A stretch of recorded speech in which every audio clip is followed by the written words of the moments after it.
Hi, it's Conkers Live. You ready?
I lost myself. There I am. Hello. Press the right button once in a while. It helps. Nigel Oram. Yeah, it's brilliant. Oh, that's nice to hear, Nigel. Sorry, I'm now shrinking the chat. Okay, so anyone who says hello or anything like that, I'm not going to see it because otherwise I spend half my time trying to read that, trying to watch what's going on over here, and all the time not having a clue, quite honestly, which is kind of how we do things at Chestnut Products. We make it up as we go, as you probably know by now. So hello, welcome. It's Conkers Live. We're back again on actually quite a miserable, wet, horrible evening. I don't know what it's like where you are. It's not terribly pleasant out there this evening. So it's cold and it's dark and it's horrible. And it feels like it's been ages since I've been on your screen. So hi, welcome. It's good to see you all out there again. Great to have a fair number of you joining us this evening. Lots and lots of other things going on at the moment, with lockdown being virtually erased. All the clubs are starting up again. I know there's lots of competition out there, lots of other things going on. So it's great that you've joined us tonight. What have we got there? 144 people at the moment. I know that's only going to go up. So thank you very much. I've been on holiday, had a great time, and feeling kind of refreshed and kind of out of it and thinking, I can't remember what I'm supposed to be doing. So, but we'll work it out in a minute. Colwin's joining us this evening for a second demo. Saw Colwin last week at Wizardry in Wood. We'll be chatting about that in a little while. And great demo, great exhibition, great show. I've never been before. I had no idea what to expect. And it sounds stupid to say that it was nothing like I was expecting. I know that doesn't make sense, but it was just a fantastic, fantastic experience. If you haven't been, try and make the effort. It's down in London. It's a bit of a trek, obviously, for some of you, but and some of you overseas, obviously, not going to be able to make it. But if you can, it's well worth it. It's a great day out, loads to see, loads of people to chat to, loads of opportunity to spend your money if you want to as well. But all in all, just a really great day out. It's only held every 4 years, but this year's one was postponed because of COVID. So they are talking about the next one being in 3 years' time. So that'll be what, 2024. So yeah, if try and put it in your diary, try and make a mental note, tie a knot in a handkerchief or something, one that you don't use very often, to remind yourself in 3 years' time that you might want to go to that. And as one of the stewards there I was chatting to said to me, they're then telling all the exhibitors that they've only got 3 years in which to get their competition pieces ready and the exhibits ready. And as I said, it doesn't matter how much time you give them. Most of them are going to do it the week before anyway, so you can't win that one. Anyway, do try and get along to that. I know that some of you out there, Stephen especially, I know you had a piece in the competition, and many others of you.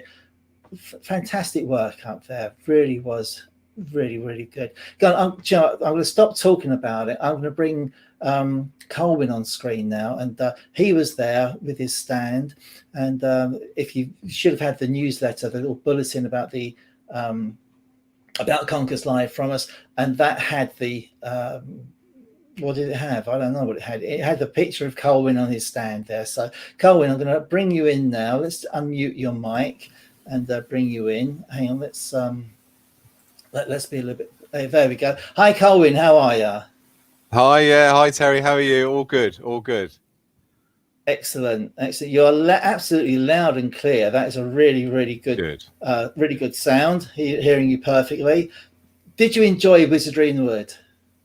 Do you know, it was my first time actually exhibiting at Wizardry Wood. I'd been there before, knew the venue, and knew what a wonderful place it was. I was very lucky the first time to be asked by Reiki to judge with him on the junior competition. So it was really a sort of proud moment, that one. But then this year to be invited to actually exhibit was incredible. To be included in one of those 14 turners that were up there was mind blowing. So yeah, a little bit humbling to say the least.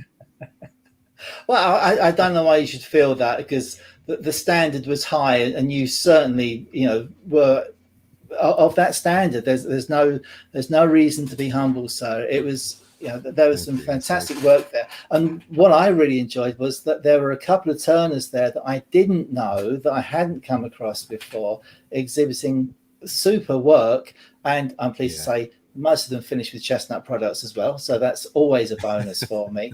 But it was just lovely to chat to and meet some new people as well. Yeah, wonderful. I mean, I was next to Sally Burnett. She was, I've known her before, but having my wife up there, they became quite close friends by the end of it. And obviously Jason, an old work friend of mine, to the other side. So it was a nice place to be for that amount of time as well. It's like especially what we've been through in the past sort of year, is a little bit of a reunion also, meeting up with the likes of Mark Sanger and Joey and Phil Irons and all the usual suspects, all the usual retrobates. But then people that I'd never met before, like Angus Klein. I made great pals with him over the few days. So no, it was really nice, really nice. I'm glad it's only 3 years till the next one. And so tell me, obviously I'm going to guess that most of you, if not all of you, because of location, will have stayed somewhere nearby. And was it party time every night? I wouldn't say every night. I took my wife, as you saw. So what it meant for us is, it was party night most evenings, but we went out to the theatre because we were staying in the banking area where the Wizardry was held. So we got the tube to the West End. We went to see Mary Poppins. We went out for dinner at the West End. Done the usual things, Leicester Square, all the touristy things whilst we're there, because we don't go up very often. We thought, why not? Yeah. Well, you've got to. And I love Leicester Square. It is such a vibrant, live place. There's so much going on. I haven't been since the pandemic, so I've no idea how much different it is. But it is just one of my favourite places. That's just, I used to just go there and just drink in the experience of it and the atmosphere. It was wonderful. Covent Garden, much the same.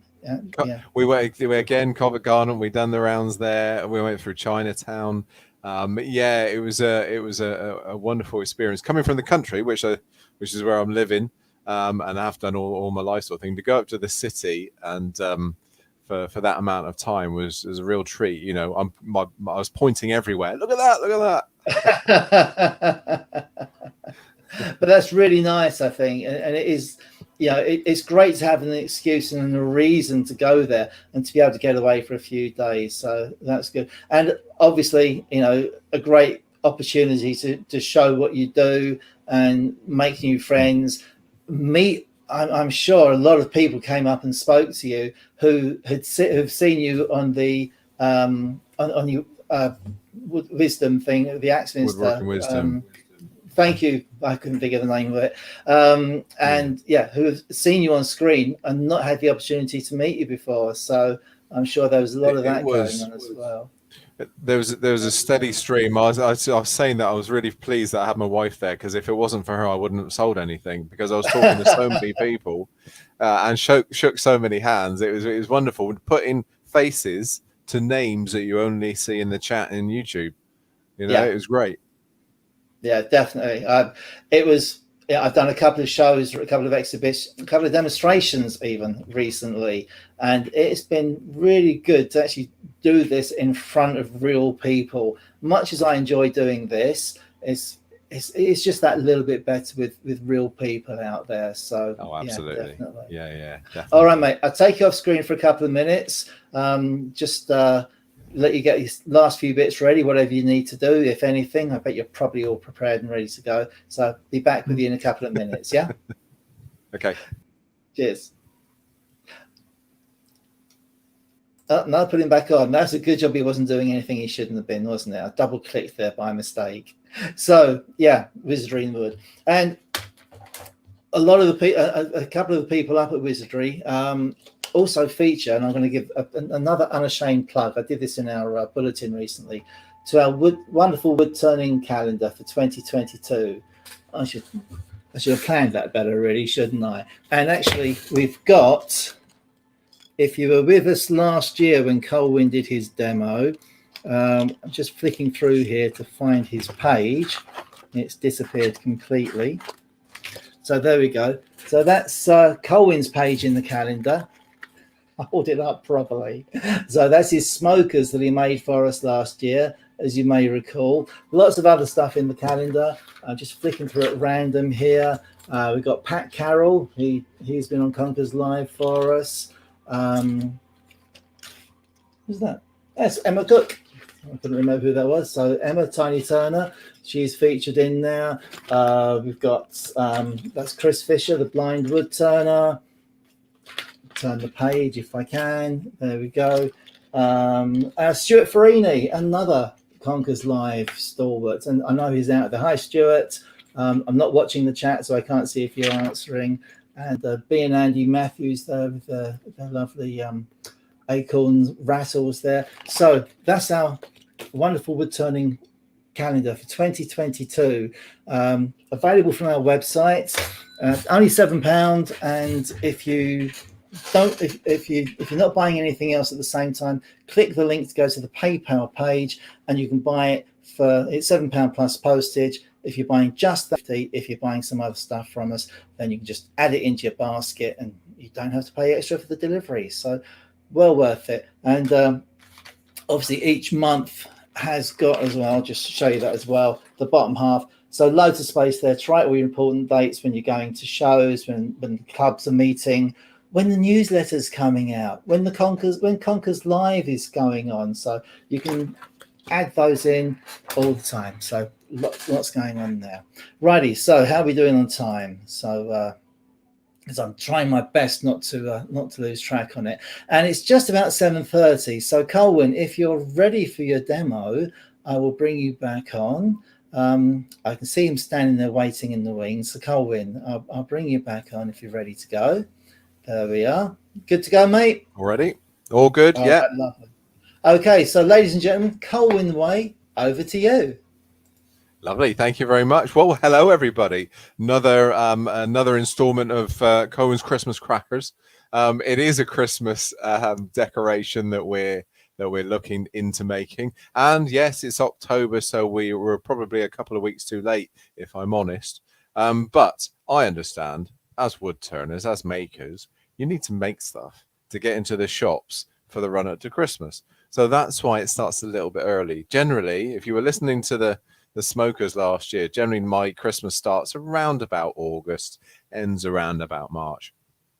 The history of that really was writing for the wood turning magazine. Articles need to be 3 months in advance. 3 months in advance, that magazine needs to be on the bookshelves ready for the makers to start making for Christmas. So that's why August, summer months, is our Christmas. I've got Finley behind the camera. If you've seen any of the woodworking wisdoms, especially the early ones where we were in true lockdown, as they called it, Finn was the one that was working the camera, and back then it was a single camera, or in fact a phone. So he's the one I'm going to be shouting at if anything goes wrong, if the camera goes dark and things like that. He has an earpiece in so he can hear all of us as well. So today's project, and we're going to get Finn working straight away. It's going to be a completely wooden Christmas carousel. So what I want to do is explain what these little beauties are. So this is one that I made. Well, it's one of the early ones actually, but this is a single tiered Christmas carousel.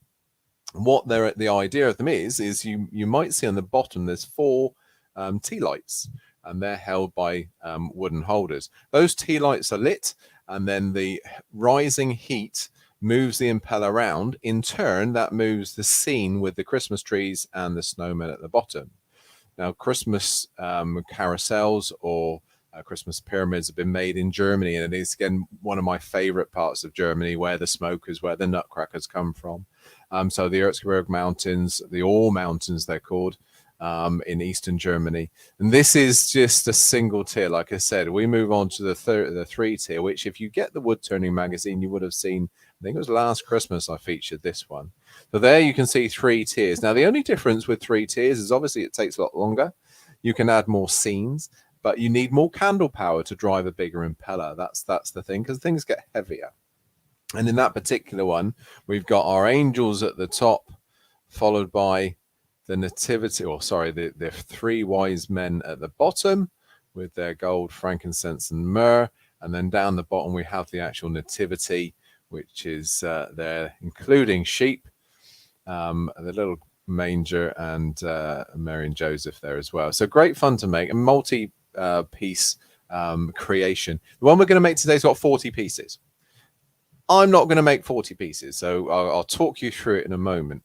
But Finn, go through. Let's go through the other slides there. I was very lucky enough to go to Eastern Germany and visit these toy making towns, so Siefen and Obenau.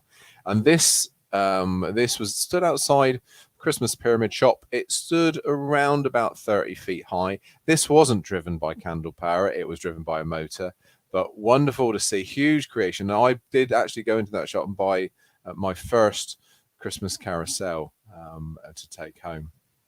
Also visited the Nutcracker Museum in the center of town, and this is a larger-than-life Nutcracker that visits you the minute you, or greets you the minute you walk in the door. Wonderful place to go and see. It's Siefen, Seiffen. If you ever want to go and visit it, probably the closest airport is Dresden, or if you wanted to go in Czech Republic, go to Prague. And then drive up over the mountains into the town. Beautiful part of the world, really lovely, and it's almost like a Disneyland for wood turners. It's their industry is wood turning. It is now. It used to be mining, and that takes us right the way back to the carousels that we're going to make today. So if we can go back to that first pitch of the carousel, Finn. Sorry. So the carousel. Now this comes from that mining industry. Most of their figures, whether it's Nutcracker or Smoke, they all come from the not fairy tales, but tales from the miners. And this is supposed to represent the mine lift. The mine lift was a pyramid shape, and underneath it was the lift or the hoist to bring up, firstly, the ore, but secondly, the miners themselves. And it is said that this bore the Christmas tree. So what we now know is bringing a Christmas tree indoors. It was that same pyramid shape, hence bringing those indoors instead of having your pyramids. So I love all those stories. The other thing about Christmas pyramids is that you alternated the decoration on them. So you can see on this single tier one here, we have the Christmas trees and the snowman. Because of the area that they're made, the All Mountains, heavily wooded, you used to have part nativity or part religious, and then part woodland scene. So whether that be wild pigs, deer, all of those sort of foresty animals, you would then have the nativity or like the wise men or the angels on the next scene, for instance. So the more tiers you had, the more creations you could put on them. We're going to do single tier. We have time restraints, even though when I say we're going to do a single tier, if we can go to that first camera, Finn, number 1, I'm just going to show you the size of the piece that we're making here. That's 40 pieces in this. Now, a lot of people look at these creations and they say, oh my goodness, that's a tricky one. I'm not going to try that, but they're not. And that's the thing that I want to get across to you this evening. I'm going to go as far as saying this is an easy project. The only thing with this is it's time consuming because there's 40 pieces. But if you break down each piece individually, then it's simple. So why don't you make it over a few weeks or a few weekends or even just a few evenings, depending on how much time you want to throw at it. And my job tonight, I want to go through every single bit, show you how to make it so you have no problem in making more. Now for wizardry, for woodworking wizardry, I made 6 of these. I had big ideas. I was going to make big ones and loads of them and all that sort of thing. But 6 times 12. So what are we on? 72. Even my simple maths can work that one out. For impeller holders, impellers, and then we've got 4 each of the candle holders. That's where the time is. So I want to explain exactly how easy. You've got plenty of time now because it's October. So you've got plenty of time to start making it. If you want to make it 3-tier, go. I'm sure you can get a back issue of the Wood Turning magazine. Please do. If you need parts, if you need instructions. So this is my little plug here. Go onto my website, colwinwaywoodturner.com. You will find the parts for making these, the parts for your smokers as well. So there's going to be things like glass bearings, center pins, those little bits and bobs that you might need, which was going to save you having to get it from Germany with postage and all that sort of stuff, unless you're in Germany, of course. There's also parts for making, like I say, the smokers. But there's plans as well. We've got fruit making plans if you want to make wooden fruit, but we've also got smoker plans on my Etsy page. There's what else we got, Finn? Christmas pyramids on there, Christmas trees if you want to make sort of Christmas decorations for your Christmas tree. There's plans on there. So please visit the Etsy page, which is Colwin Way with no space and a capital C and a capital W, or colwinwaywoodturner.com for the website. Just have a look around. You'll find loads of Christmassy ideas. So with all that, I've laid everything out beside me on my bench. We're going to start from the ground up. We're going to start with the feet. I'm only going to make 1 of each. So where I've got 4 things to make, I'll make 1.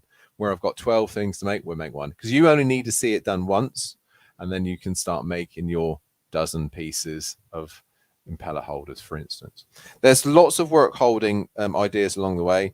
There's some few little ideas. So the first one, we're going to look at a sanding table and a sanding attachment for your lathe. We're going to look at several different jaws, all those sorts of things. But you can adapt. You can come up with your own ideas to do the same work holding if you want to.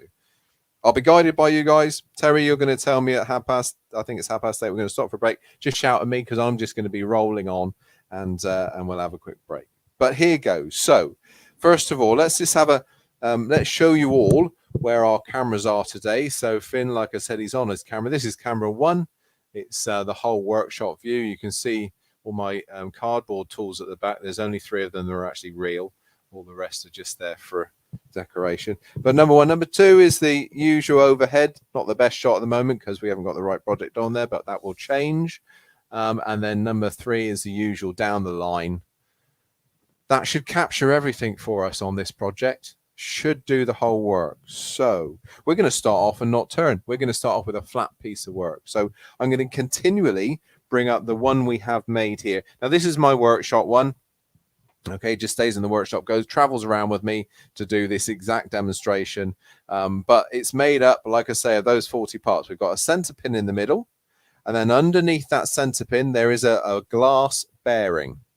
Or metal bearing in some cases. There's a metal one in that one. The metal bearings I get made here in Axminster. A friend of mine, Robert Ralph, he makes all my metal bearings. The glass bearings I send off to Germany, and I've got another batch of 50 on the way at the moment. Maybe Finn, I don't know which is the best camera for. There we are. That's a good one. There's my glass bearings. Now the bearings don't look like bearings, really. They're cups, and this is exactly what the metal ones will look like. They're little what called cup bearings. So the glass ones I sell are from Germany. The metal ones I have handmade here in well, I'm in Lyme Regis, but they're handmade in Axminster. Okay, one other bit, the center pin that I will talk to you about is just a piece of silver still. Again, I've got plenty of this, and we're going to sharpen that to a point so it sits in that cup bearing nicely. We want minimal friction, so it has to be a sharp point, and then that'd be no friction at all. At the moment, it's just a flat end. I'll sharpen that later for you, and I'll show you what a point needs to be.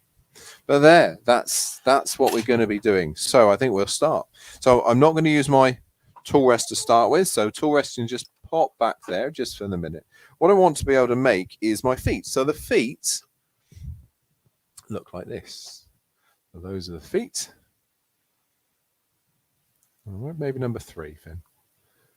Those are the feet. So they have a blind hole. Okay. That we could, by the way, everything's going to be connected with dowel. So dowel to connect the scene holder plus the actual candle cups themselves, or the candle holders. So we're going to make 4 of those in total. So I'm going to use my sanding table. Now, if you didn't know, and again, if you haven't been watching Wood Turning Wisdom, because I use this all the time. This is the Axminster tool rest system. This is the actual column. This is the what you call a sanding plate, or it's a mounting plate. And then this is your stop collar. I've set that so my sanding plate goes to center every time, so I don't have to mess around. The feet, everything is pretty much templated. So there's my little template for the feet. And you'll see in there I've got 2 little holes ready for the drill holes. I'm not going to do any drilling today for you because my pillar drill is in a separate place. I wasn't going to drag that over, and you wouldn't be able to see anyway, but you'll get the idea. I may do some hand drilling for it. But look, any timber counts. So I've got 3 timbers here. We've got a maple, a sapele, and an oak. And you can mix and match your carousels, your pyramids. Doesn't matter. Whatever you've got, use up all your scraps, for instance. Do like an apprentice piece and use up all the scraps. But it's as simple as, and I'm going to keep using the word, I'm going to keep using simple and easy and all those sorts of words to describe this, because it's not a difficult project. Like I say, it's a time-consuming one. So let's go above cam, Finn. Let's just have a look. This is a piece of oak. And all I've done, I used to use an old 10p piece and just put a radius on the end. But by put a template here, you can then put your center points on as well. So I'm just going to grab my bradawl. Ready? You can just mark the end. Incidentally, most of the timber I'm using, I am using a few bits of ply, but most of the timber I'm using actually is all thickness to size. I have, apart from my bandsaw, one of my most used pieces of kit in this workshop is my planer thicknesser, because I want to do as little work to this as possible. I'm making them in batches, so I've thicknessed everything to size, planed and thicknessed everything to size, and then I can just replicate. I can do 100 pieces of this if I want to, you see. Okay, so that's all ready. So I've actually already put the little points with my bradawl in there. You would do all 4 of your pieces at the same time. And there you will see today a lot of shifting around of parts on the lathe, but you think about the amount of pieces we're going to be doing. If it was one project, if you're just doing a bowl, for instance, then you're not doing that. But this is lots of different bits. So this is going to be the first test of the mics. We're going to have dust extraction going briefly. I've got a beast of a dust extractor beside me. So for me and Finley in here, it's loud. You shouldn't hear too much. So here goes. I'm just going to sand the radius on here. Piece done.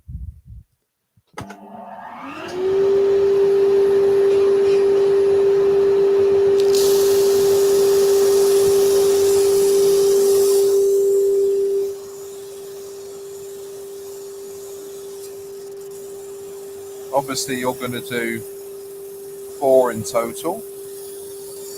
One of the few pieces that isn't turned, actually. Most of these pieces are all turned, hence the beauty of this sort of project for us.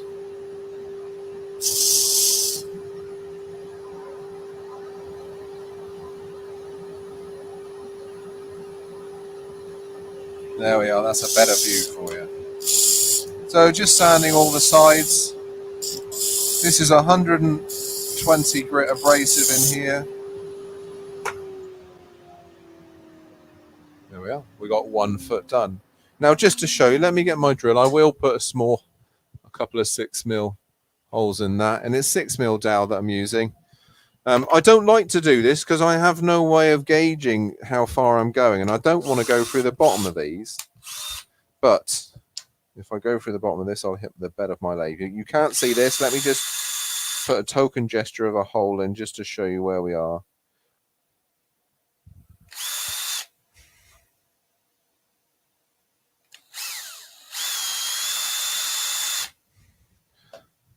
There we are. So we have our first piece.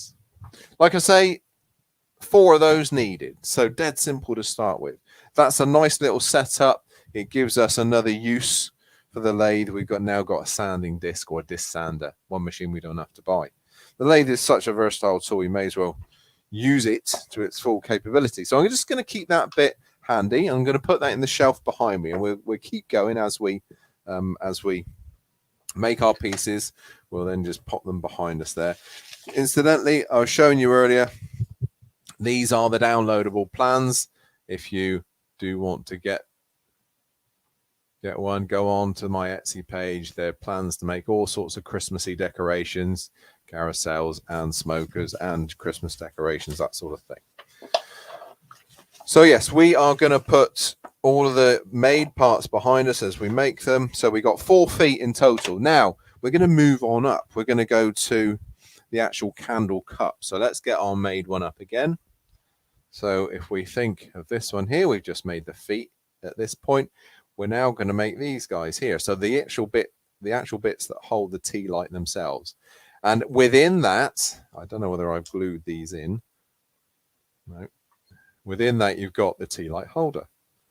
Again, if you need them, I've got them on the website. But if you're going to give something away, if you're going to sell something, especially, the regulations state that you have to have a glass or metal barrier between that and the wood. That's why that's in there. 42 millimeters. The drill I use to drill that is a force and a bit. Okay, so there's my bit. Maybe number 3. Okay, they can be ever so expensive. I treat them as disposables and get disposable ones. Okay, and the way they're drilled, I'm going to cut a sapele one for you. So I'm going to cut one of those. But not only do I do the main hole, but we've also included a 6mm hole down the bottom. Always drill the big hole first, because then you've got a center point to drill your 6mm hole down the bottom. And again, that's important because that's going to be the joining onto the foot. Using 6mm dowel, we're going to join them together that way. You can glue them afterwards.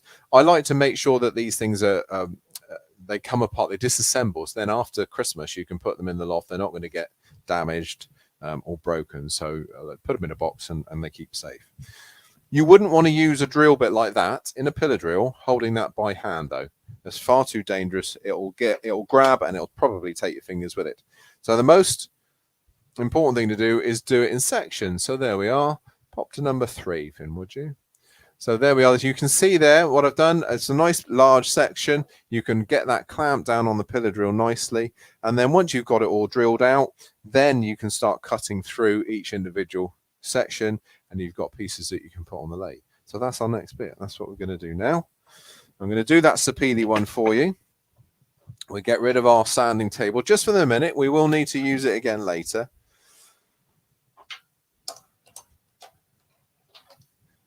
C-jaws in there at the moment. I'm using the SK114 Axminster Precision Chuck with C-jaws on there. So we're now going to use my little drive plugs. I've got 2 drive plugs, or what I would refer to as a drive plug, drive dog, that sort of thing.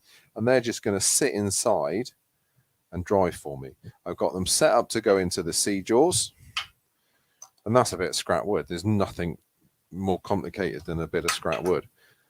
Don't forget, we've got the main hole. We've also got the 6mm hole running all the way through. So what you need to have in your tailstock is a single pointed center in this instance. We will swap that out in a second for a ring center, but for this part of the project, single pointed center is what we use. The reason we use that is we use that as a center finder around that 6mm hole. So that can just pop onto there. And you can see how in production terms, this could get quite speedy. But most people aren't production turners, so they don't need it to be speedy, just need it to work, which is what this is going to do. I'm not going to bother to cut the corners off. I'm just going to cut away from the edge, make sure none of those corners are touching, cut away from the edge. And we're going to use a little 1/4 inch bowl gouge initially. In fact, probably throughout actually. If we've got my director telling me where I should be putting the camera, there we are. Is that all right, Finn? There we are. So we're going to speed things up a little bit. Nice and quick. The quicker we go, the less pressure there is on the work. So we can make a much bigger cut without actually forcing it to stop.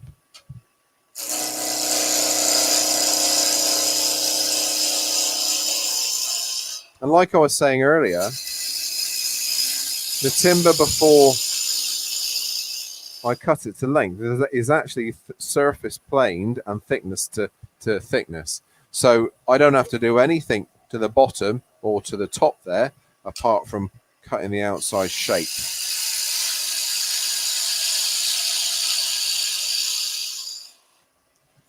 There we are. We're almost there already in terms of diameter. A couple of little flats I can feel.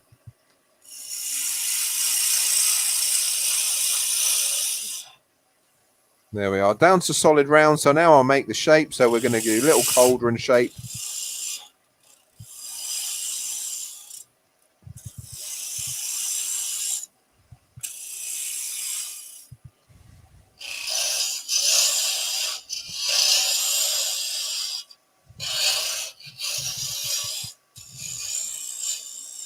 Now, not forgetting you've got a 42mm hole in the middle, you know, so we don't want to go through that.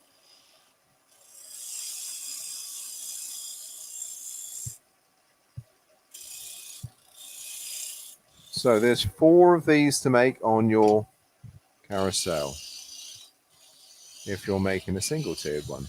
I would strongly advise, if you're going bigger than a single tiered one, go to tall candles. That was tall candles, not 4 candles. Tall candles, and probably 6 to 8, depending on how many corners you have. That will give you, that will bring the flame closer to those impellers. There we are. It's a little cauldron shape. And again, 4 of those. If you want to put some lines in there, here, this is an idea. I've got, where is he? I've got a little thread chasing tool here. That's great. Now, this is a little 20 TPI thread chasing tool. That's quite nice. If you want to get some accurate lines in, so the same on all your pieces, that's quite a nice one to give you a little bit of detail. You could use a decorating elf. You could use all sorts of things to give you some nice embellishments. You can paint them. They could be gold if you wanted to. You could get your airbrush out and do all sorts. But there we are. Look, move that away, put your next blank in, and you got number 2 on the go. But that's all it is. That's going to now fit onto. That's going to fit onto our foot. And like I say, 4 of those together, and you're going to use your dowel to join them, and then we're ready for the base of the creation. So 4 of each of those pieces. So look, we're now looking at the main base. So number 1 camera fin. We're now looking at the main base. We've done our candle holders. We've done our feet. So it's this base here, the main base, the thing that strings everything together. The the bit that joins our candle holders to the uprights to eventually the impeller, of course. Now, you can use timber. Most of mine do use timber, but today I thought, well, do you know what? I've got loads of ply at the moment, and when you go to Germany, you look at some of these carousels, the modern carousels, a lot of them are ply, and the birch ply that I'm using here is a really nice face to it. So I prepped it up again, done a bit of drilling to it in advance, and I'm just going to show you. So that's not the one. So I've done 2. Okay. Always have a fail safe just in case you mess one up. It shouldn't happen, but just in case. I've done 2. There's my template. I wanted to make the template a little bit bigger for you tonight. So I've got the template is a little bit bigger than the actual profile that we're doing here. So Finn, maybe you could go to camera number 3 for me. So there we are. Now, again, you'll see on the template.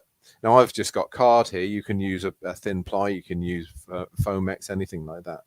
But you can see here that we've got our 4 feet positions, but then running through that, we've got another line as well. And that line there is for the top columns. And we don't want the columns in a random position. They want to be equally spaced out between where the feet lie. So I've already positioned them there. And what we do is we're going to drill all the way through, okay, with this first hole. This happens to be 13 mil. The 13 mil hole is going to take our glass, in this case, glass. Pop that there a minute. Our glass bead, or bearing, sorry, that's then eventually going to have the needle into. So that's the middle hole. Really important hole, that one, for that reason and for driving it in a minute. These are going to be for the top columns. They're going to hold up the actual, the top of the pyramid. And then underneath them, you have the feet positions, okay? And again, bit of dowel is going to connect them together. Nothing simple. There's just 4 equally spaced holes. Then directly in between 2 of those, we put the columns, okay? Again, a very simple way of driving these. I'm doing nothing apart from using little drive dogs. There's my next drive dog. This difference between this one is still going to go in the sea jaws, but it's got a little bit of router matting in there. That's my friction. That's going to help me drive that piece and drive the piece quickly as well. So let's just change our center. So remember a minute ago I said that we're going to change out for a single point center, but we will be using a ring center also in a minute. Just go to number 2 camera, Finn, and just click number 1 for me, please. Click the button of number 1 for me, please. There we are. Right. Camera, actually. Yeah, we're back up now, Terry. Okay. All right. There we are. So look, number 2. Number 2 camera is, sorry, Finn, I'm confusing you now. Sorry, number 2 drives a tailstock center. So it's a ring center. And that ring center is going to go into that hole. And then we're going to push, do it the other way around. And we're going to push that up against our drive. In this case, that little router matting plate. So quick and easy. And it means that's all centered up now. It gives me a way of holding a relatively thin bit of timber.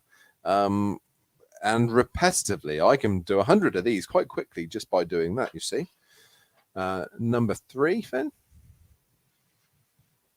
Okay. Turn the lathe speed down to 0, turn the lathe on. And it's perfectly centered. Everything before you came on today, I made sure my lathe was tailstock and headstock was all centered up. But now we're using that hole as our center point. All I've got to do is clean the outside edge up because we know the ply itself is nice and clean. I'll just give it a very fine sand to take out any burring that might have been on the drill holes. But apart from that, my job literally is just to clean that outer edge up. Such a quick process. Come in from the outside so you don't create too much breakout from both sides.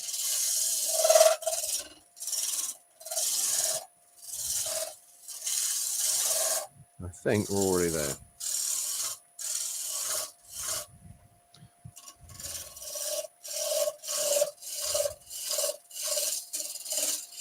Like I say, of course you can do it with timber if you want to. Just be aware with timber, you can get movement, you know, but that's not a problem. Pick your timber grain wisely. There we are, that's fine. Pick your timber grain wisely. Probably pick your timbers wisely. I would go with things like probably things like lime, perfect. Maple I've used a lot of. Sycamore I've used a lot of. Make sure it's a good quality sycamore, not gone too punky or anything like that. I said I wasn't going to do any sanding. This is a fibrous edge, so what I'm going to do is just very gently tickle that edge. Get some 150 abrasive just to get rid of those fibers. Tidy up the drill holes. Job's done. So again, there's only one piece of that required, so you don't have to do too much of that. I would just clean up those little fibrous areas here, but apart from that, that one's ready. So we've got 2 top holes and we've got the 4 bottom holes for the feet. Nice and quick and simple. So now effectively, you would have done your 4 pieces. Let's go to that number 3. There's our first foot and candle holder ready to go on. Like I say, 4 of those you would have done. A little bit of beach dowel. Let me show you the beach dowel whilst we're at that point. Okay, I've just got a little. That was coincidental, Terry. I've just got a top for the acrylic lacquer that I'm using for all my dowel pieces there. I buy the dowel from. That's what you do with all the old ones. Exactly. I try to use them to hold oil and finishes, but the trouble is they got a little hole in, haven't they? So it leaks out. They shouldn't have. We've got a few spare. No, mate. Oh, okay, nice one. Well, look, what I've got here, there's 2 types of dowel. I can only find one there for the moment. 2 types of dowel. You can either go fluted or you can go plain. Now, if you want to join things together, go fluted. They're a little bit. They fit together easier. Sometimes the plain is such a tight fit that you can break it off if you want to dismantle. So I go fluted. And also if you're gluing, the flutes let the glue ooze out the joints rather than push the piece of dowel out. You can buy that Axminster sell this. This is 6mm dowel, this particular one. I find 6mm good for this size of project. All right, and then I just chop it up. And I'd rather than risk my fingers in a bandsaw, I just use a little V block like this, pop that in, and then a nice fine pull saw, this sort of thing. This is one of the Shikunin saws. It's lovely and fine, and just chop them to whatever size you want. Just sit there in front of the telly one evening doing your dowels. There we are. So where are we? We're at the base. So now we're going to move on up. We got the scene holder, and again, I'll get the finished piece just to show you where we're at. And it's quite a nice section. This section, the scene holder is this little platform down here, maybe number 3, Cam.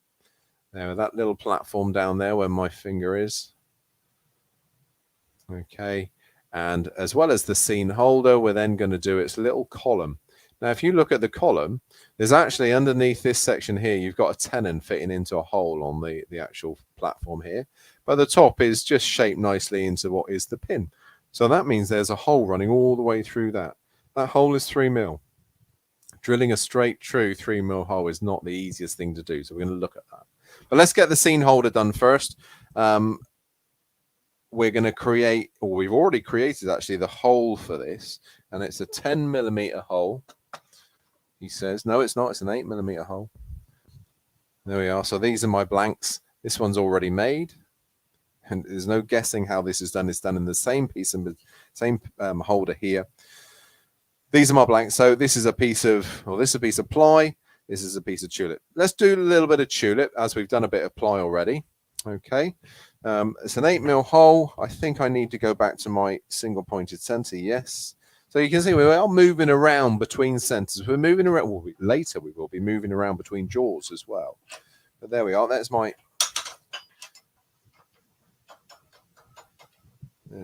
center. Single point. And we're going to do exactly the same. So we're using that to line everything up against our little drive plate.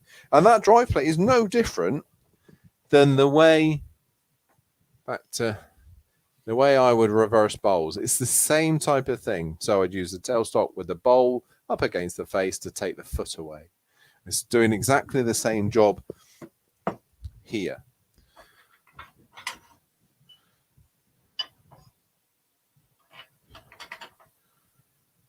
There we are. Same issue.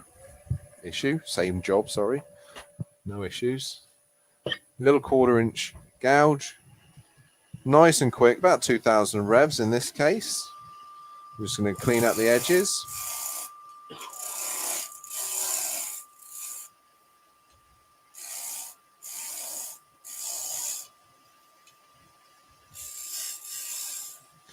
In the larger ones, the 3-tiered pyramids, I don't bother turning those, the scene holders. I literally scribe with dividers and then just simply sand them round on the platform. Again, I'm not going to sand, but that's all the turning required. This can be hand sanded if you want to, but it's a very simple piece of turning. That one I just turned the outside because this has already been through the thicknesser. Nice, neat and tidy. Okay, so fairly, again, I'm going to say it's an easy bit of turning there. So with that scene holder, this is what I need to create. Probably the first challenge, I would have thought. And it's not really that challenging, but it's a piece of spindle turning with a hole up through the middle, 3mm hole. Okay, so what timber we've got? I've got a piece of maple here. Okay, nice dense bit of maple. This should be quite nice because even though it's dense, it's not a strong grain. Well, what I would say by strong grains, something like oak, where potentially the drill bit could follow the actual grain, the softer areas of the grain up through it. That shouldn't stop you from using oak and things. And I've done plenty of oak ones, but just saying, if it's your first one, you might want to go with something that's a little bit more grainless or coarser. That's probably the better word, coarser. So we're going to use to start with, we're going to use a very short drill, and we're going to change our jaws. I'm going to put a set of pin jaws in. That can disappear. And instead of changing jaws each time, what I'm going to do for you is just change chucks instead. Number 1 camera, please, Finn.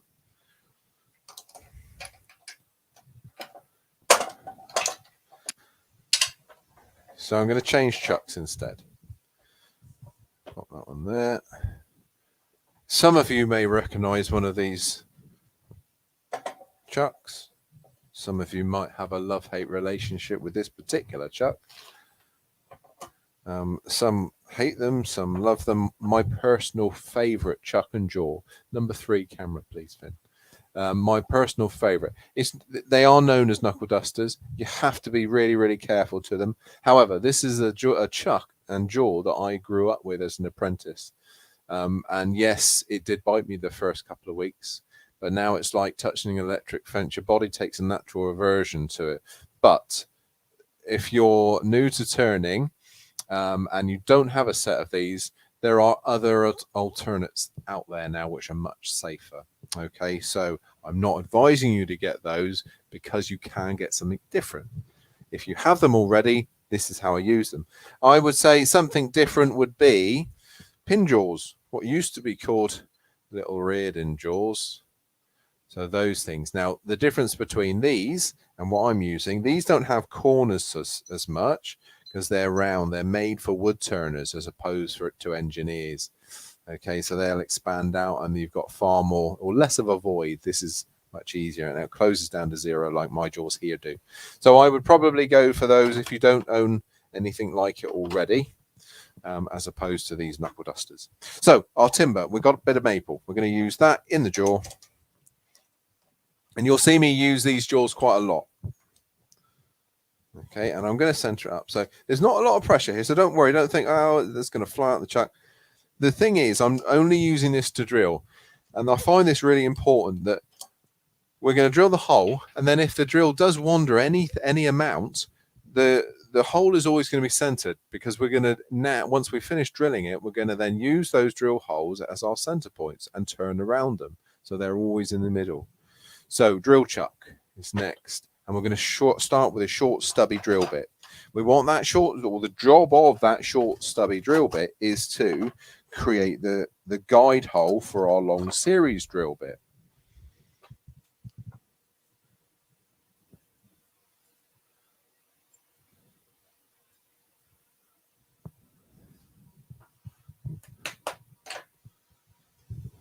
There we are. Lay speed. You don't want to go particularly quick with this. The worst thing that can happen here is that you're going to fill that grain.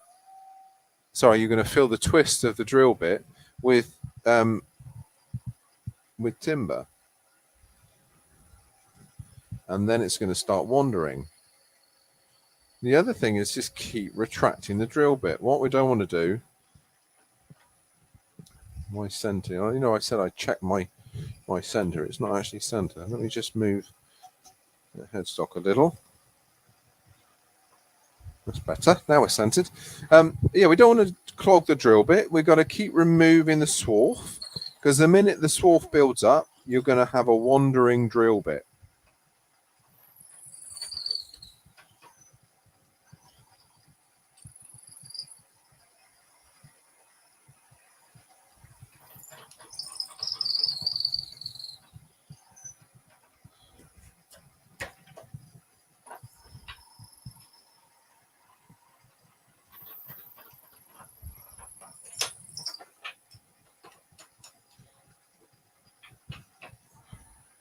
So we start in the hole nicely, just finish this drill bit, and then we'll move on to a long series. I want to explain about the long series, because you can get lots of long series drill bits. Engineering websites, they're good ones to go to for your long series ones. I was very, very fortunate. I had a friend at the local Westlands. So they used to make helicopters for the army and so on.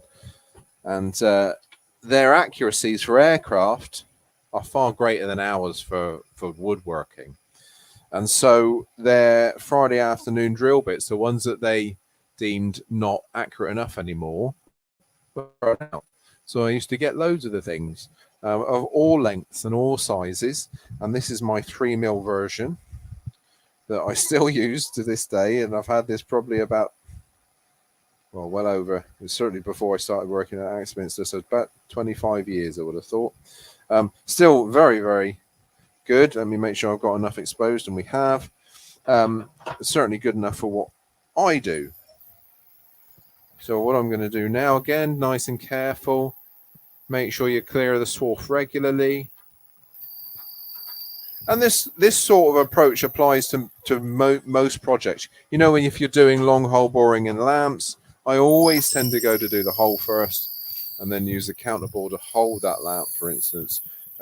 Another good example would be light pools. Again, I want to make sure the holes are right in the center. So get them done first. Now we're getting somewhere now. In a minute, we'll go right the way through. But that drill bit's supporting itself now. There we are, all the way through the middle. Once you've gone all the way through, just keep passing it through just a couple of times. Get rid of all the swarf. Otherwise, there'll be as much dust and muck inside, and you won't be able to see through it. So that's our chuck done. Put our drill bit to one side, and that's a regular twist drill. Started off with a lip and spur, and then went to twist. Yeah, I can see through it, which is good. Now, I'm going to show you one thing. Let's go above fin. So there's my hole, the entry hole. That's the length we went through. That's the exit hole. It's not centered, but it's close enough. That's the thing. So that is going to be the top of that spindle now. So where it tapers down nicely into the center pin. So we've got away with that. We're also on the bottom of this spindle, we're going to create a little tenon. So the tenon's going to go into the seam holder. Again, a very simple thing. And this is purely just one piece. So this is probably the easiest. Now we drilled out the easiest piece to do. But again, we've got to think, well, there's a hole in the bottom of that. How are we going to center it up? How are we going to drive it with? Well, you've got lots of things. Think about your light bottles, your light pool drives, that sort of stuff. I'm going to start this one off actually with a ring center. That's going to be the one that we'll go with, or a pro drive, then a ring center. So we're going to go between centers truly. I will put that chuck out the way, get the light pool drive and the ring center. That one in there, and the ring center. Actually, no, let's go single pointed center at the top. Keep changing my mind. So tenon down the bottom and the point at the top. Tenon has to match the hole that we've just put into the base or the scene holder. Okay, and as I've said, that is 8 millimeters, and we may as well measure the drill bit used, and I'll do that with a set of calipers.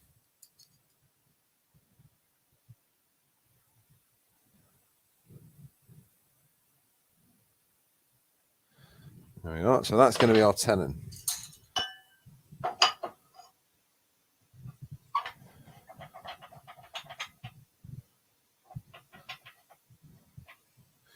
Now we're going to go really quick. There's not a lot of drive in there, so I want to create less friction as possible. 2,000, 2,500. Go with a small gouge. I'm not going to go a big roughing gouge, otherwise things will stop on me. And we're just going to take it easy. You will get a little bit of screeching to start with. Every time it stops, just tighten it up again.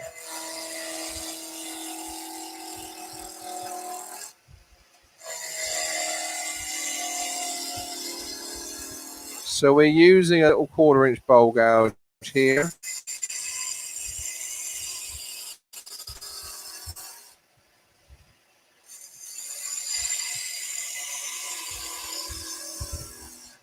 There we are. So this is the tenon. Now I'm going to do the tenon now because I always forget it. So in danger of forgetting it, I'll make sure that I do the first job. So where's my calipers? There they are.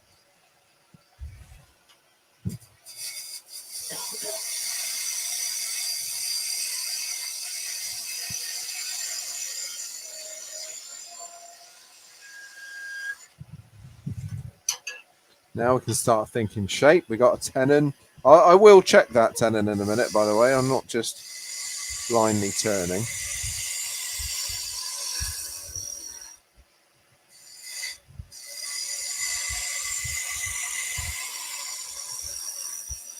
So I've used the bowl gouge then as a roughing cut. I'm now using it just to give myself a skew cut, just to give me a nice finish. Before, of course, we then get out the skew, and we're using one of my signature skews. You didn't think it'd be long before I get the signature skew out, did you? The signature skew, obviously German influence, and we'll talk about this in a minute. But I got my love for the German toys, decorations through visits to Germany. I also got a fondness for the tools they use from the same visits. We didn't have anything like that in the UK, so I came back and spoke to Crown, who were more than happy to start producing them, and now to the point where we're exporting them back to Germany. So it's a great story, that one, and really one that I'm quite proud of.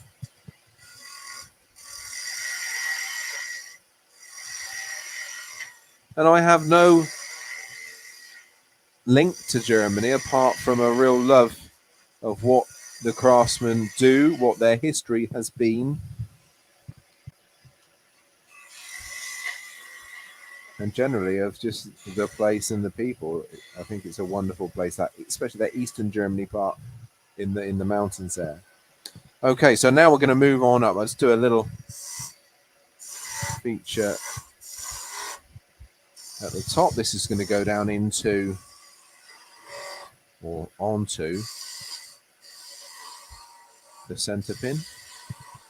There we go. We'll go with the spindle gouge next.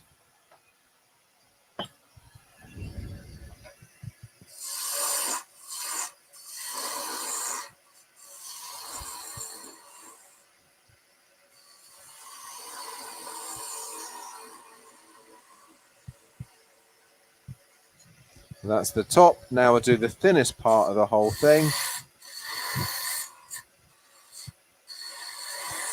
Got my tool rest down a little bit. It's a little bit too high and clunky.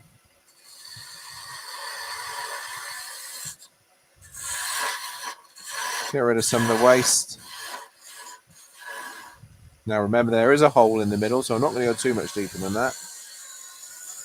There we are. And now I'll blend those two areas in with the skew.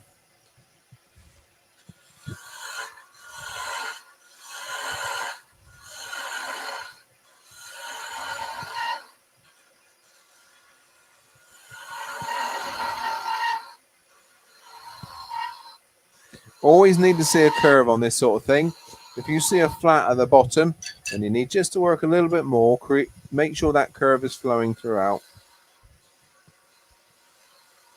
I'm sure there's a name for it, but there we are. And that's that one done. Oh, that's bleaching badly in it. There we are. Can you see that a little bit better now? Okay. So that's the sort of shape that we're doing there. And that will now fit. It may not fit the pin at the moment because the pin is square on the ends, but let me just grab the pin.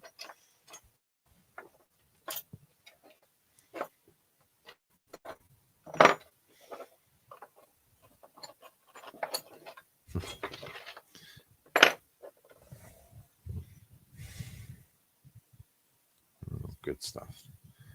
There we are. So that fits neatly over what will be our center pin. And of course, I haven't checked the tenon, so I hope it fits.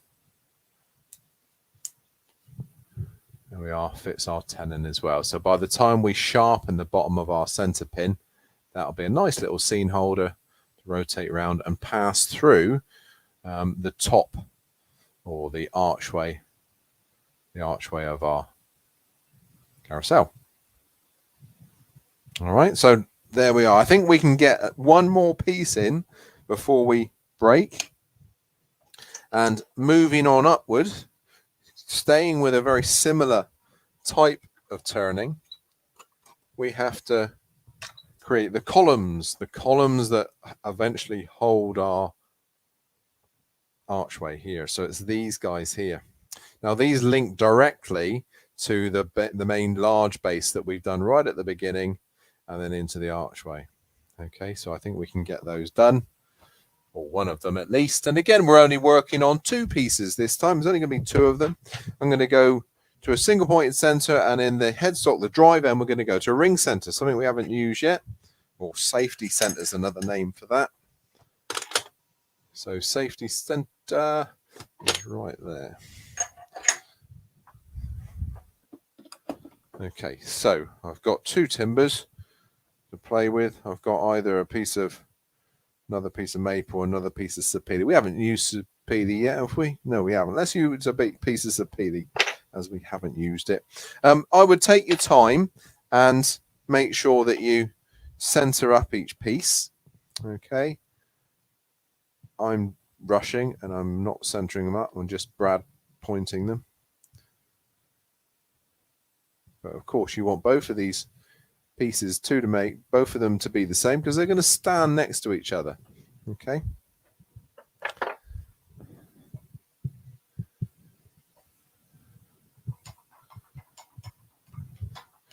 Now I don't want too much of my quill in the tailstock exposed because that just generates more vibration than necessary. So there we are. Now don't tighten this up too much. If you do that, if you tighten it too much, you'll end up splitting the bit of timber. Now we're going to turn this around halfway through the turning. The reason being that at the moment, this drive center here, the ring center, diameter is too big for the tenon that I want to put on it. But on this side, however, this is a single point center. I can go down to the size of tenon I require, turn it over, fit it inside my drive center, and do the same on this side. So the tenon that we need for this is, I think it's 8mm. Let me just double check my measurements. And it's that drill bit right there. Not, it's another one.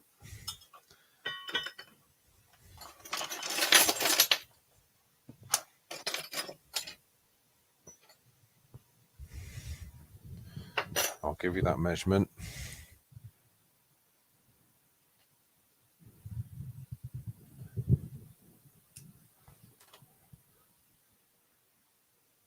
Yeah, it's 8mm. So we're going to take another measurement. That's my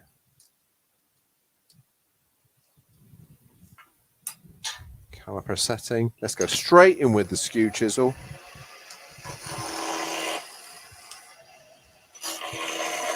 Rough down the cylinder.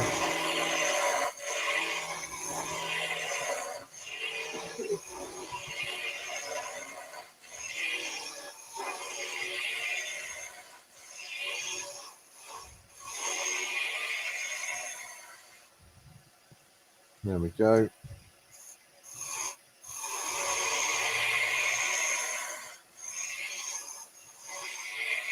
Down to the round. Remember what I said earlier, I always forget my tenons. So I'm going to start with my first tenon. And whatever you do on this first one, you must repeat on your second column.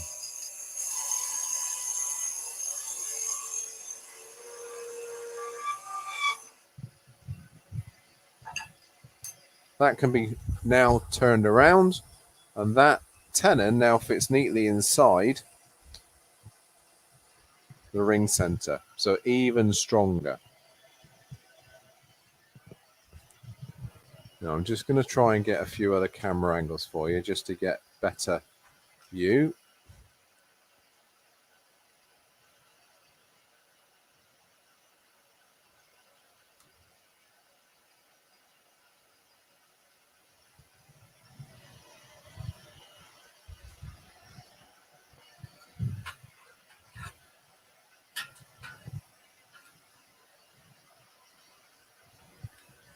Bear with me, everybody. We're just going to get, I want to get you really close to what's going on here.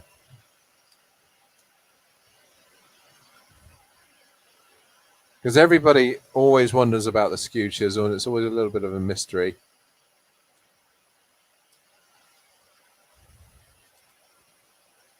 Okay, there we are. Try that one fin. Let's see how that is. So now we can start showing you properly what's happening. So I'm just going to do another planing cut. And you can see that sort of matte finish turn into a nice shiny one. That means we're getting a good finish there. We'll do our second tenon, so I don't forget what's happening.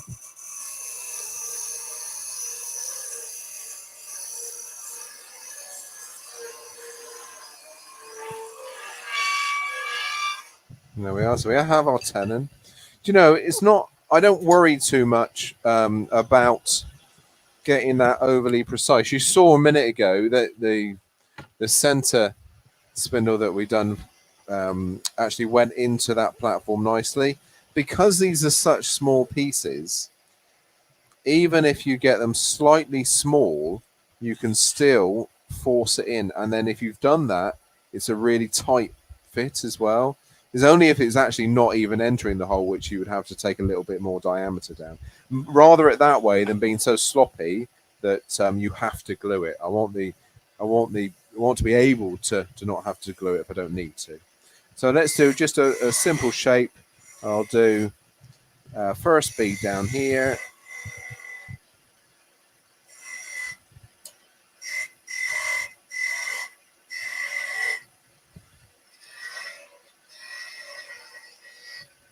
Second bead, and what should we do up here? Let's just go for a little OG. Another little fillet and a V cut. Well, let's do a half bead, and we'll turn that into a nice little thin area. Let's drop the tool rest down because we're going to go back in with a spindle gouge.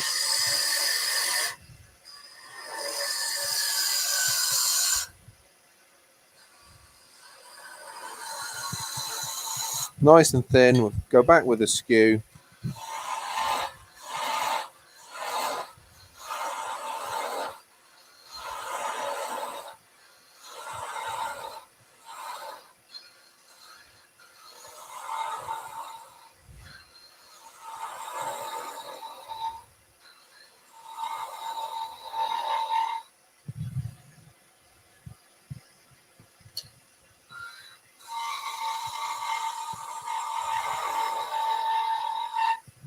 Better. A little bit of a lump just there I want to get rid of.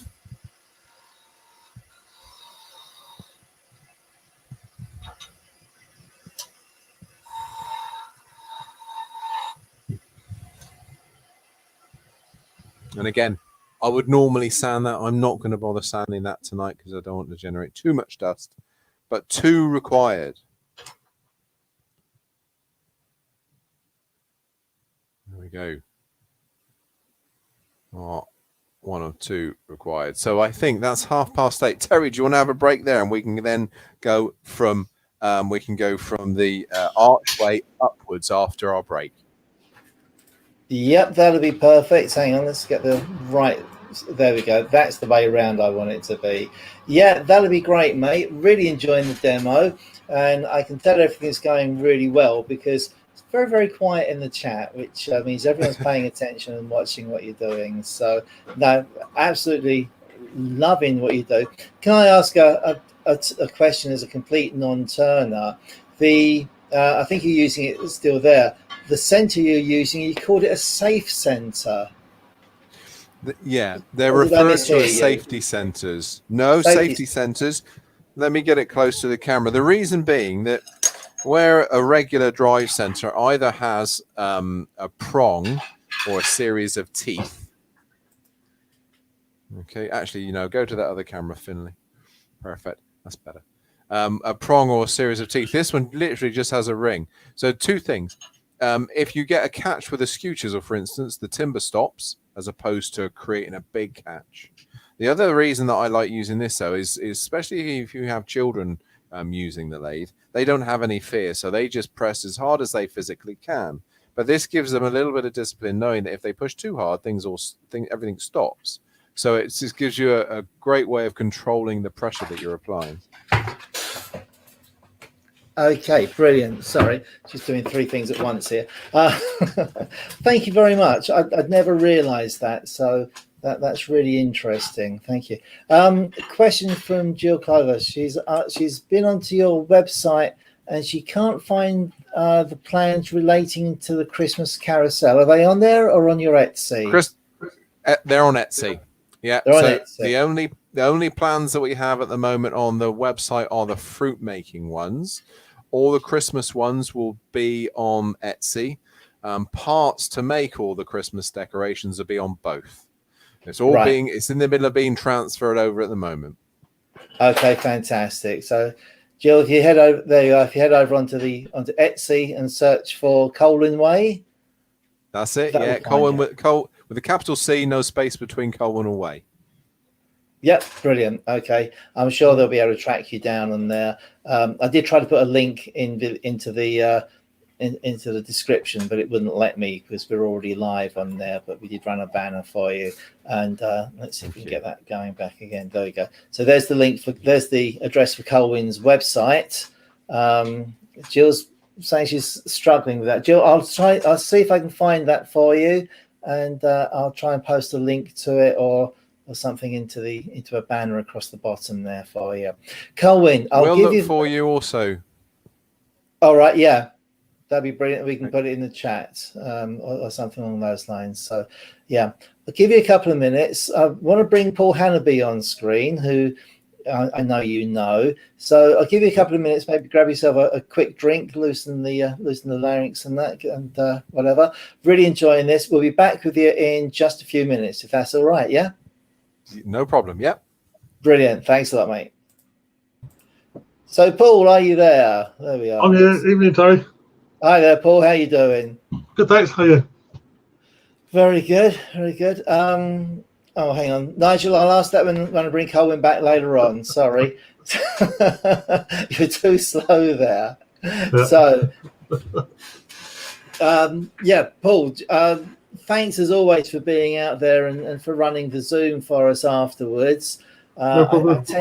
You've made me very lazy, actually. I've got very cheeky with it. I've got to be honest to say, by the time we get into Zoom at sort of 9:30 and sometimes later, depending who it is, I'm feeling absolutely shattered. And you very, very kindly pretty much run it for me. So I do appreciate that a lot. Thank you very much. That's all right, no problem. And of course, you must be shattered as well, because you were up at Wizardry. Were you there all week? Or I was, I was there all week too, yeah. Excellent. Did you enjoy it? Yeah, it's an enjoyable show, yeah. And as Colwin said, it was nice to get out and meet some woodturners again. It's something I think I've missed over the last 18 months. And yeah, apart from the weekend or a few weeks back, this is my second time out, sort of on a wood turning event. So yes, it was nice to get out and talk wood turning to people again. Yeah. I mean, this is fine, but you can't be actually face to face. Someone said the other day they were just zoomed out completely. They just had enough of it, and I do kind of understand that. It's great to have the clubs going again. Yeah, are you at West Northants tomorrow, Paul? That's right. Yes. So travelling around a bit this week. Yeah, Colin Humphreys is looking forward to seeing you there. So good. Good to hear you. Good to hear you keeping busy. So yeah, I saw you up at Wizardry. Sorry, we're bouncing from topic to topic here, and you're both demonstrating and sort of manning the AWGB stand. Yeah, so I was doing a bit of both while I was up there. So keeping busy. All right, excellent, and lots of interest in what you're doing. Particularly, were you signing people up for AWGB or just handing leaflets? Hopefully one or two, yeah. So I mean, really, we were there just to sort of inform them of what the organisation does and what we get up to. So yeah, quite a few people showing interest, and we've given them the details to take away. Excellent. So it was very busy. There were lots of people there. So it was great fun. And of course, you've got your own thing coming up soon. That's right. Yes, we're doing a virtual seminar, which is an online event over 2 days. It's on the 13th and 14th of November, and we've got 12 international demonstrators lined up for that one. Tickets are open to anyone who wants to buy them. We've got 6 of the demos running on the Saturday, 6 on the Sunday, and then if you haven't seen it all over the weekend or you want to come back and watch it again, then your ticket will entitle you to sort of view it for the next 30 days beyond the weekend too. So all right, so that's fine. All the weekend you can catch up over the next few weeks. Because obviously you were going to be doing it, in the real world, as it were. We were, yes. We had one lined up for September, but sadly that one didn't work out. But with COVID and other such complications, so we're going for the virtual one instead this year. But we'll be back next year with one on the ground as well. All right, excellent. That'll be great. So that's the 13th and 14th. Does it go on all day?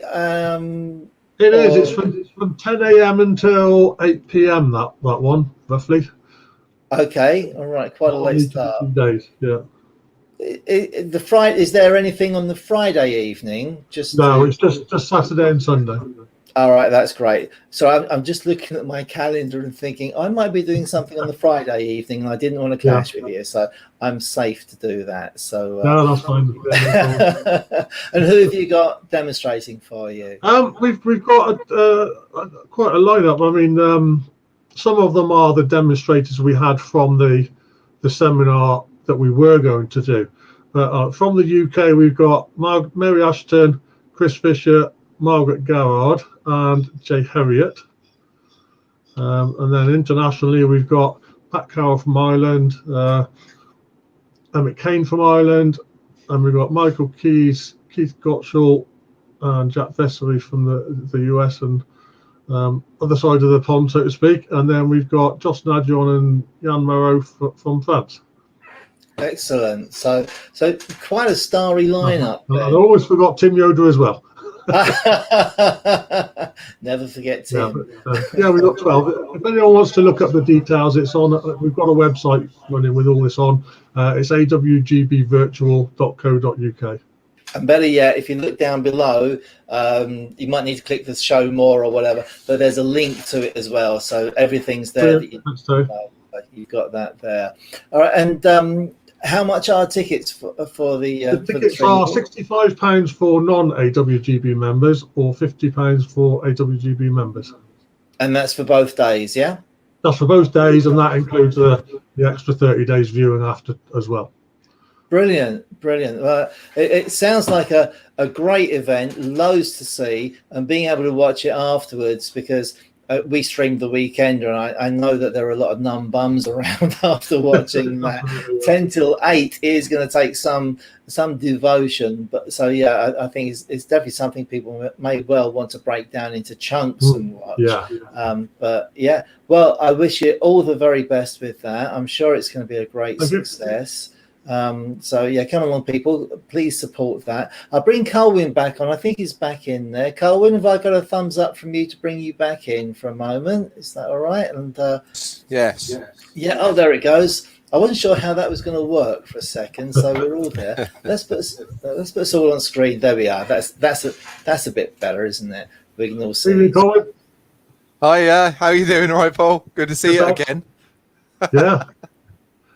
Were you out partying at Wizardry, or did you not get pulled out? I was only joking about the party, and it was very sensible and very professional. What happened? We went to see Mary Poppins as well, but not the same night as Colwin. Oh, right. Oh, really? Is it good? Amazing. Absolutely incredible. Yeah. Even more special knowing that it was all set around where we were staying. So, yes. Yeah. Oh, excellent. Yeah, of course it is. Yeah, the Bank of England and stuff. Yeah. So brilliant. I'm glad you enjoyed it. Of course, what happens at Wizardry stays at Wizardry. I do get it. Okay, Paul, I'll take you off screen, but best of luck with the seminar. Thanks again for all your help with Conkers Live and with the Zoom and everything else. Really appreciate it. And I'll be seeing you a bit later on, mate. Thanks, all.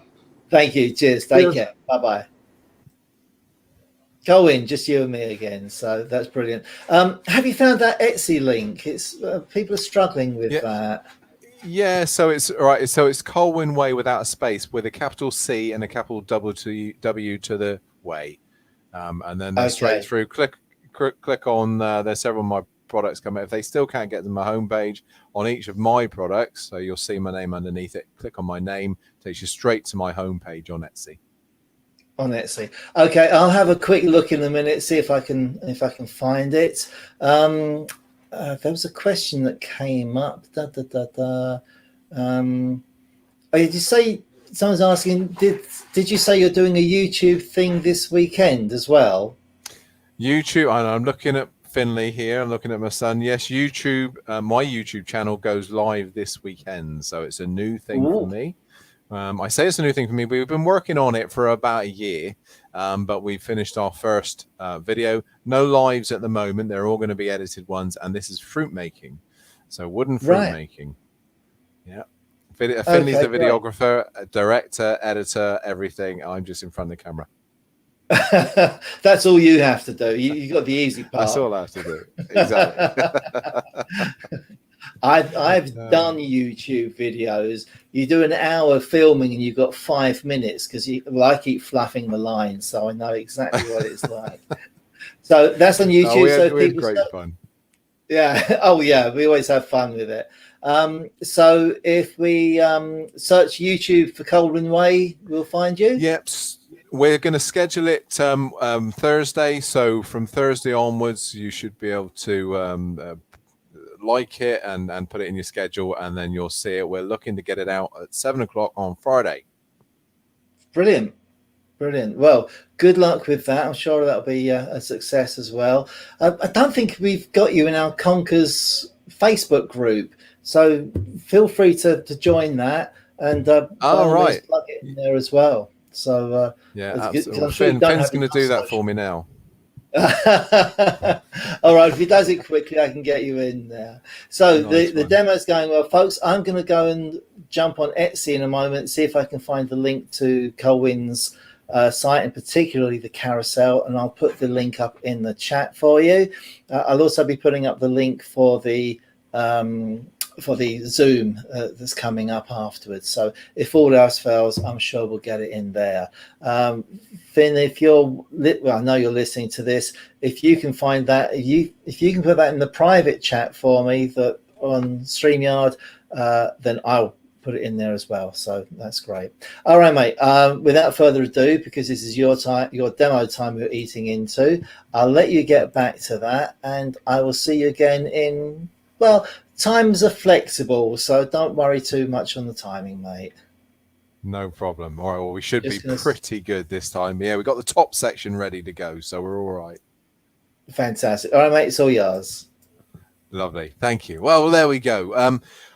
What I would say, one thing about the virtual seminar that's coming up, I personally worked with a lot of those demonstrators, and it's a real treat. You got a great lineup there. My memories of Josh Negon in France, and again, a friend of my wife's now through trips over there. Her turning is wonderful. The angels that she does. So you definitely look it up, as this is a good opportunity. Okay, so we are now working above all those columns, and we want to bring those columns together and create our arch. The arch is going to suspend, or not suspend, suspend the scene holder down here. So here's the arch, and that's going to have running through it the center pin, which in a minute is going to be then for the most difficult part of the whole build, the hub, then our impeller holders, and eventually our impellers. So we're going to work on the arch next. Again, a non-piece of turning. Now, it's entirely up to you how you do this. This is the way I do it. I start off, if we look at camera number 3, Finn, because it's a good way to pick up those pencil lines. There we are. So start off with a rectangular piece of timber. Don't try and cut your arch and then drill it. It's almost impossible. I've tried it. So start with this. Now, what I've done, instead of creating a template to match that, I've done a single half of the story there. Look. So I do a half the template, draw around that, bring it over, do the second half, and draw around that. And that ensures that I get that dead right. Before I do that, of course, I put my center line up. Okay, the center line is important because that's going to be where we do our first hole. That hole is key because that runs, the center pin runs through that. That has to be upright. And in fact, if you have trouble driving your carousel once it's all finished, it'll probably be because your carousel is not quite standing dead upright, dead vertical. So the pin may be leaning against this hole a little bit. This is a 3.5 mil or 4 mil hole, depending on how big you want to go, but it has to obviously be bigger than the center pin for it to move around. In the underside here, again, I want to drill those whilst I've got flat surfaces. I can put a fence up on my pillar drill, accurately mark how the distance, and that obviously has to be the distance that we've got in the holes on the bottom of the scene holder that we done earlier. So that has to match that one, because the columns are going to go directly through there and then into the top of the archway. So get your measurements the same. Make sure everything's all in check, all in line. And then once you've done that, you're free to mark out. So we've got our markers, like I said, the templates in there. You can use a bandsaw, you can use a hand coping saw, you can use a scroll saw to cut all these internal shapes.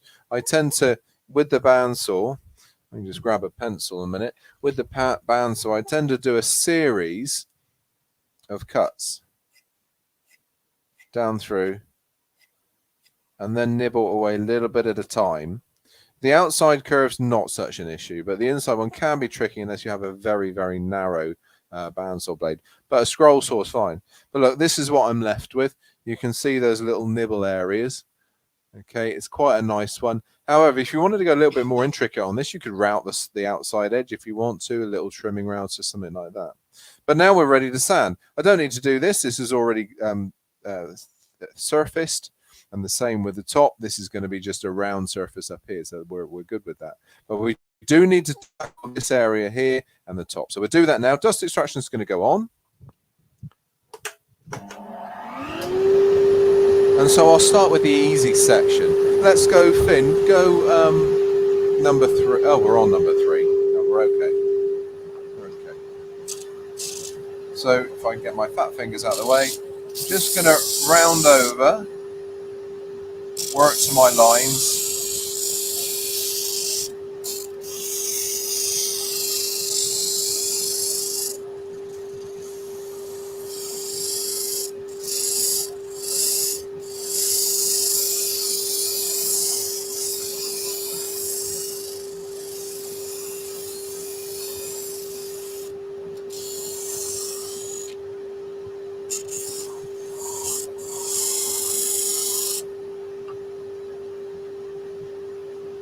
So I'm happy with my top curve. All I need to now start thinking about is these inner concave areas, and obviously the big one here. So we're going to swap our disc sander out. We're going to bring him right the way off, and we're going to go for a drum sander. Let me just turn that extractor off so I can hear what I'm thinking about a minute. And behind me, I've got a series of different sized drum sanders. Okay, drum sanders are really, really useful. Just making sure that I've got the right size. That's going to be around about correct size. Just so happens that these drum sanders fit my chuck perfectly well. But not only that, if you need them to, again, let me just get a little bit of this kit out of the way. If we need them to, they've got a convenient little hole right in the end that you can support it if you want them to. I'm going to need access to this end in a minute, so I'm not going to worry. But if you're doing a lot of work, I would certainly advise that if they weren't that, just to support them a little. And again, lathe speed to 0, turn the lathe on. I'll put the dust extraction back again.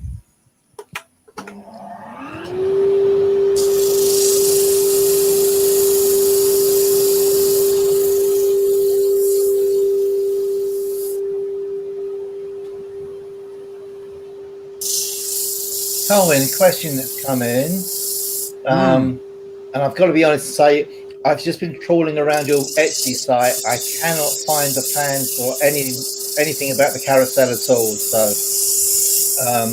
anyone else who's looking for it, it really isn't there. Sorry, mate. So okay. if you can get us a link over to it, I'll put that out. But in the meantime, someone's asking, you mentioned that 3mm hole. Is the size of the hole imperative, just in case someone can't find a drill the right size? So if we're talking about the hole here, we want to go 3.5 to 4 millimeters. Okay. If it's too big, it'll be sloppy and the pin will fall over to one side and you get friction again. So yeah, it's pretty important. All right.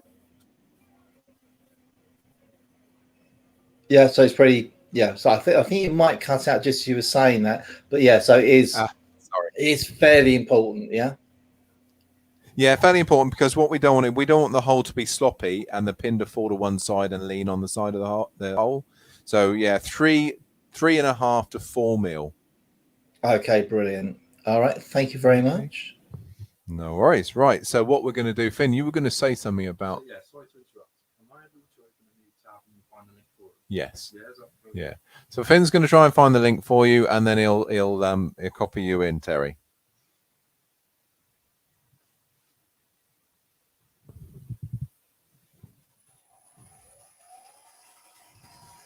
So we're just going to carry on sanding this internal curve.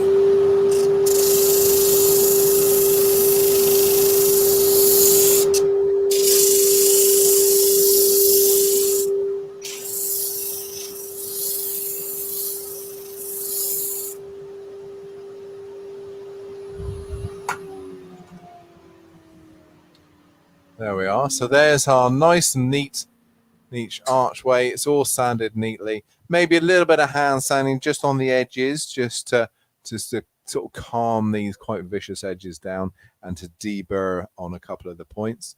But apart from that, that's done. You can go as intricate as you want to do on there. Like I say, if you want to go and route to the edges, you know, it's absolutely no problem. Do it. Make them nice and intricate. Some of them I've even gilded. I made them nice and sort of a nice gold color.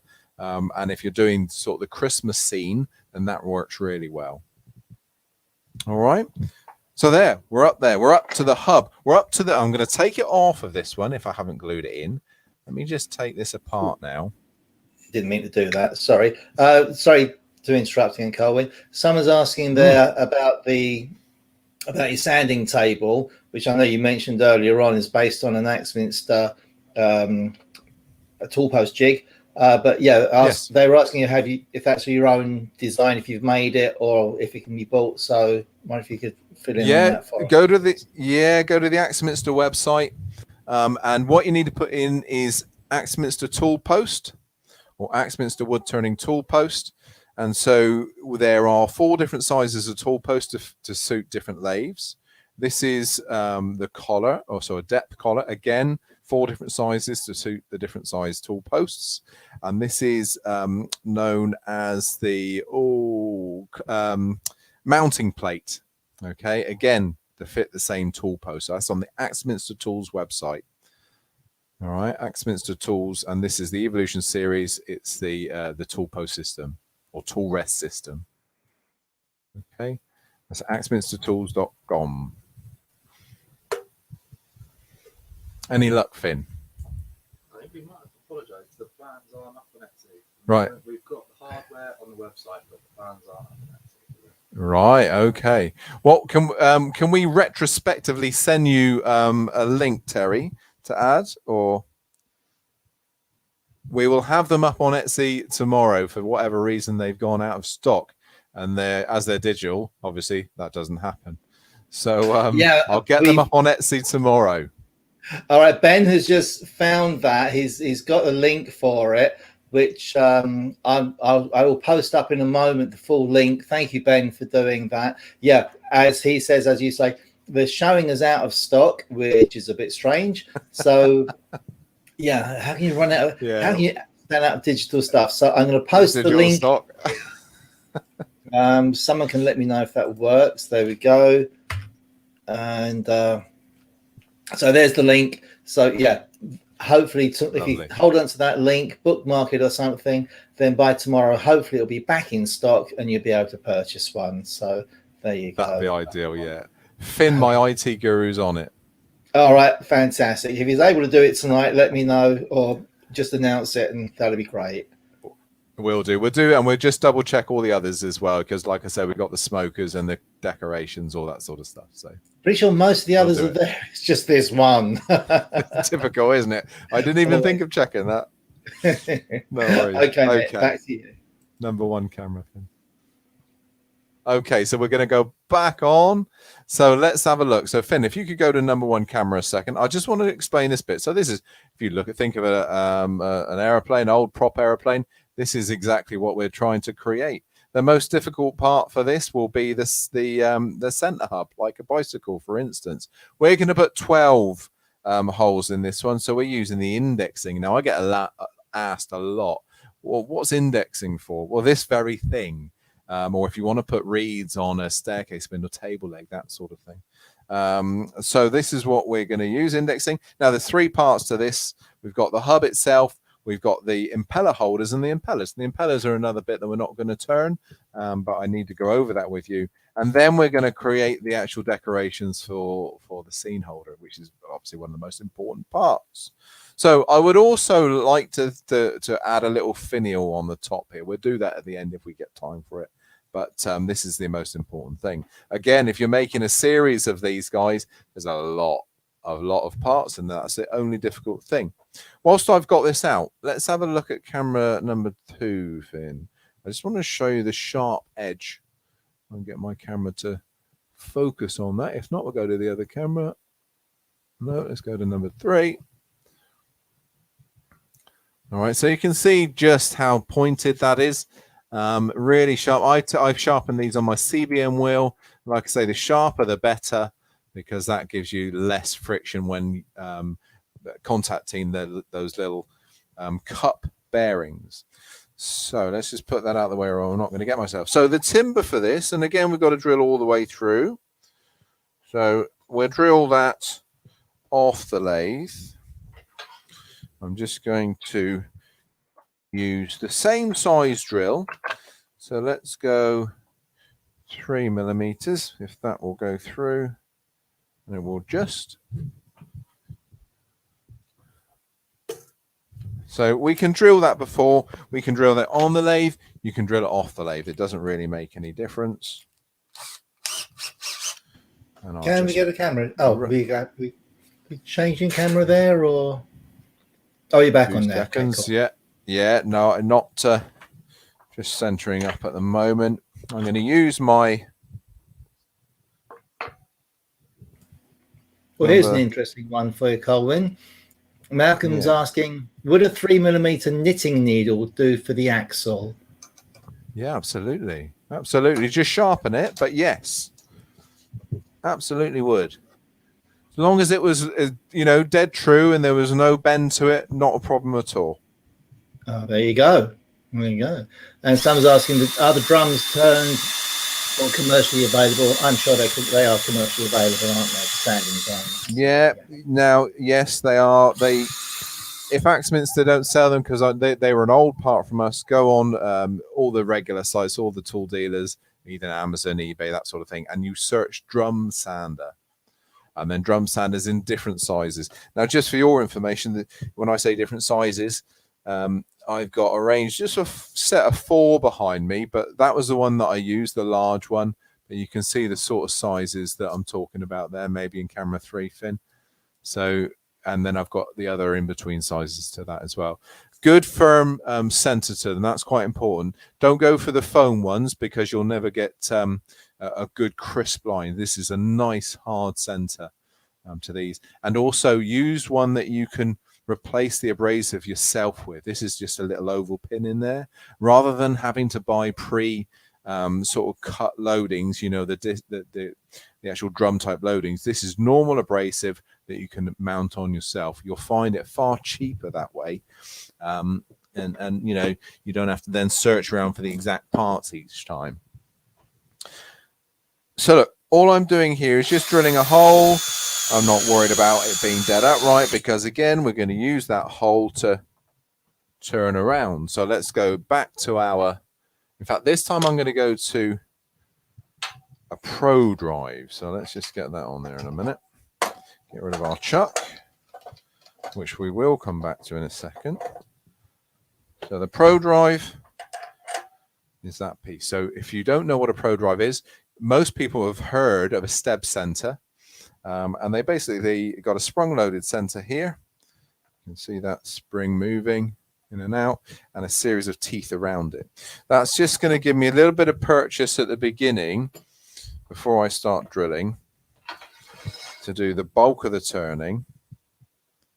It's got a nice little center pin, single pointed center this side.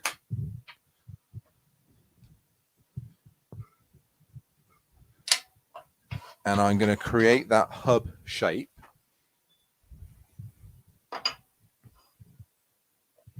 Check to make sure nothing's touching. Nice quick lathe speed. Get a rough hub shape going. So basically we're just roughing this down.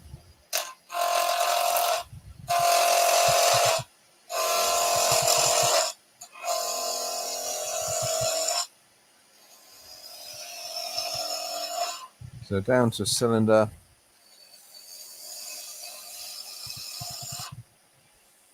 Here we are. Now, I'm not too worried, again, at this stage about tidying up the top and the bottom. I'll do that once we've done the 12 holes.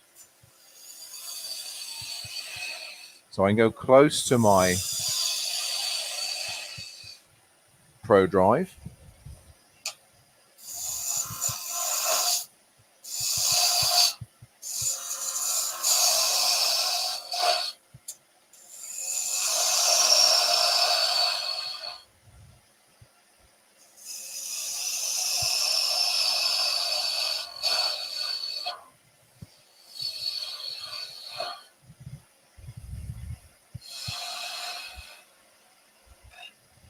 Yeah, so that's our rough shape.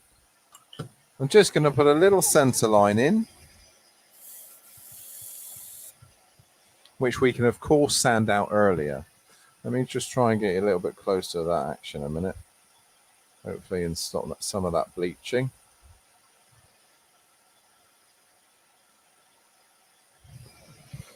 Lathe can be turned off. Now, I want to replace our tool rest with a little one of these. This is a sacrificial piece. Go to camera 3 a minute, Finn, will you? This little sacrificial piece. Basically, what this is a piece of oak. Any piece of hard material is fine. And you can see already I've got this hole here. This is a drill guide, basically. You can make as many of these as you want. You can see as they get old, which they do, and many, many holes, they get replaced. Okay, that's all it is. And they're basically going to go into the banjo here. I was sanding this one down because it's got a little bit tight over the wet couple of weeks we've just had. So what you might need to do is occasionally just remount them in the lathe and sand them down a bit. So my first job, this machine has 36 index positions. Come back a little bit. Has 36 index positions. Okay, so I'm going to bring you around the other side of the lathe with me. Just turn that camera, take off picture in picture a minute, Finn, will you? So we don't make people sick. No, number 2, please. Okay. I want to bring you right close into what's happening. So you can see, right, there we are. There we are, number 3 now, Finn. So what I've got here, we've got the hole. Now what I'm going to do first, just very briefly, just take that away before I do anything else. I'm going to center up. So get my 6mm drill bit. Sorry, not 6mm drill bit. We're going to go slightly smaller onto 4mm drill bit because that's going to match that hole there. So that's going to pass through. Okay. Next thing, I just want to level everything up and get this drill bit now on center point. Okay, so I'm just taking and matching it up onto the center point so it matches the point of my tailstock center. So just down a little bit, not a great deal.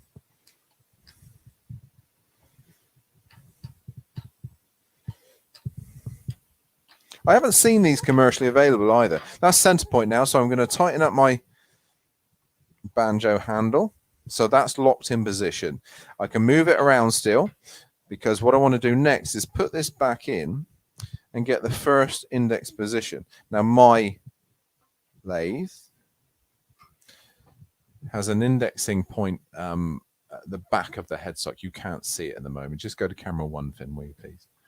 So it's got an indexing point back here. It's a tiny little pin, too fine for doing the amount of indexing I need. But what I'm going to do, because I've set up here, it's quite crude. Number 3, Finn, it's quite crude, but you can just make out, you can see these series of lines running around the quilt. Okay, in the top, if I just bring you up a tad, I've also put a little line up here. Now that's my quick reference. So what I'm going to do first, I'm going to engage the first point. I'll get my hand out of the way in a minute. I'm going to engage the first point. So we're on center. That's my first hole. So now I can bring up the drill bit into the position that I want it to be. Line up with my center line. And also I've allowed that as a depth. You can see the shoulder of the drill bit to the unit there. So get my drill bit or drill hand, tighten that in position and line up with my center line, drill my first hole.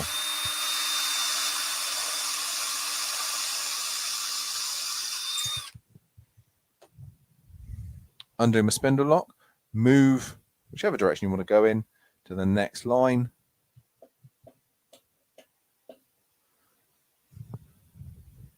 $12 holes, remember, I've got 36 to choose from. I'm doing 12 of them.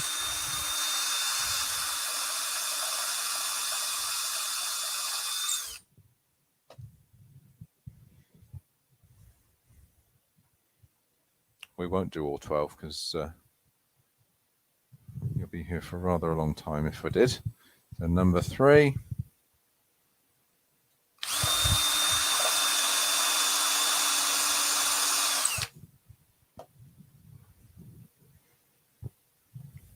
Let's do 2 more.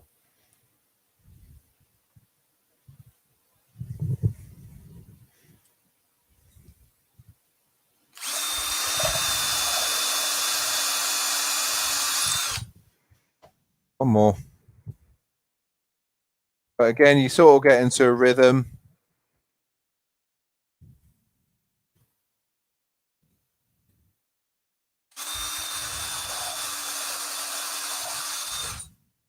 There we are. We'll call that it.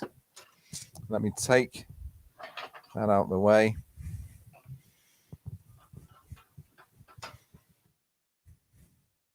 I'll show the camera. Look, they're nicely, evenly spaced. You can see you go all the way around with all 12 of your holes, and you've got a nice even hub. Really, really important to get those even. And I know you had a mark on your drill to how far to drill in. Just wondering quite how far that was how far were you drilling into the piece there? Yeah, that was around anything between 8 to 10 mil is enough. The actual the impeller holders won't go in anywhere near that far. They're probably going about 6 mil, but as long as you've got enough depth there to stop them from bottoming, then that's absolutely fine. All right, brilliant. Thank you. All right. I'm going to keep this camera beside me for the minute because there may be other needs to have it there. And it's quite a nice little angle, that one as well.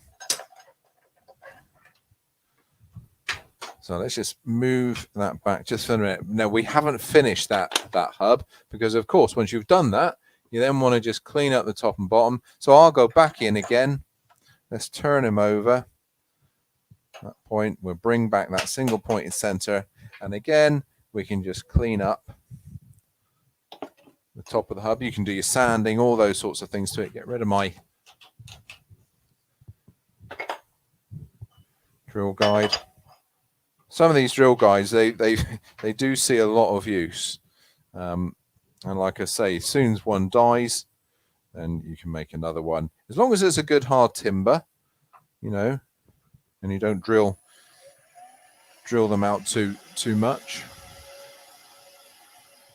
There we go, that was good. So let's go. Spindle gouge would be the natural choice, I think, for that, because you just want to finish that little bit off. And then I'm going to create a little platform on top, because when this is finished, the center pin is going to go all the way up through there, and I need something to stop it from just passing through. So we're going to create a little finial.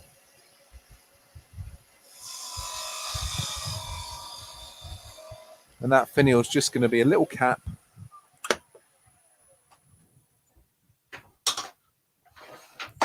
There we are. And then if I had done all 12 holes, that would be a finished piece. And obviously we'd need to sand it. Okay, so for me, that was the most difficult section when I was first thinking about making these. Okay, main camera, please, Finn. Okay, you might want to just hit that button just in case it goes black again for me. Thank you.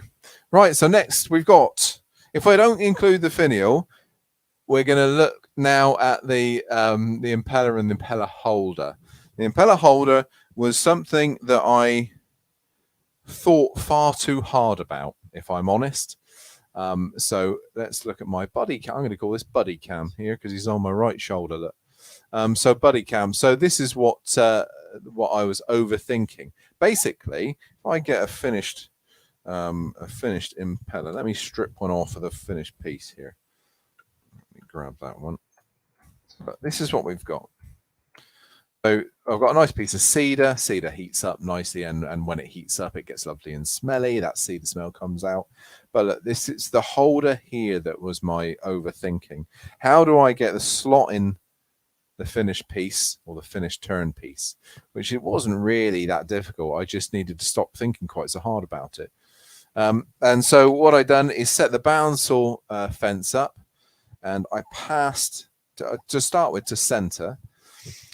Passed it through, and I put a stop at one end. Then I just tapped the bandsaw fence out a millimeter. Passed it in one way, turned it over, passed it the other, and that created a slightly wider slot. And I'd done that until it was wide enough to take the material that I was using for the impeller. And each one of these pieces has a given length because of the stop that I put to stop it going in too far. They all have a given depth to the slot. So dead easy. All you need to do now is turn. I was worried that that was going to fracture out. It didn't. And this is what happens. Nice and simple. Again, like you said, nothing or no part of this project has been difficult so far. If you give it some time. So we'll go back with my nice friendly knuckle duster chuck. Like I said, if you don't own one, don't get one. But if you have one, then you know you probably use them all the time. This now goes in my chuck. And because it's square, it should center up. Yes, it does. And we obviously got two impeller holders out of each piece. This particular timber's maple. Don't use anything soft because otherwise it'll spring open as you turn it. As you put in the impeller, it'll just open this section up. So skew chisel to start with. All I want to do is rough it down. So we're going to go with the signature skew, just small 13 mil, 12 mil signature skew.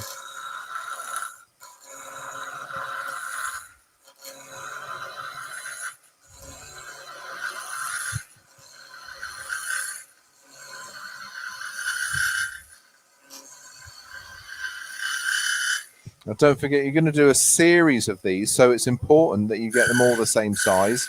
So once you've done your first one, set your dividers up, set your calipers up to get everything the same. I think we're down to cylinder. Trim up the end. Just tidy that up a little. Then we need to create our tenon. So my tenon, I'm going to use a beading and parting tool to do that. And remember that the drill that we've just used was a little tiny 5 mil drill. Sorry, 4 mil drill bit. 5 mil drill bit. All the dimensions are on the instructions when we find them for you. Now, Finley is working on it. He says he's getting there. And this is going to seem really tiny. Well, it is really tiny, but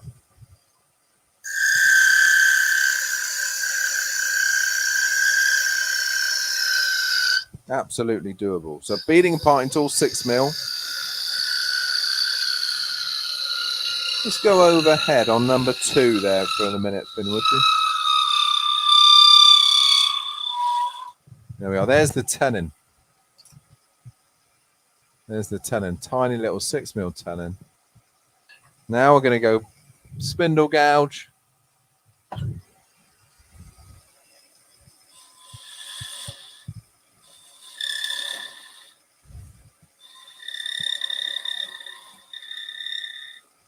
Before that comes off, we'll just stop that. We'll show you. Before that comes off, a little bit closer for you. What you find is that the inside of that is just a little bit fractured from the turning. So all it takes is just a little bit of abrasive. Let's go anything. I forgot here. A little bit of 150, look, and just up and down, just in the inside, and it goes instantly.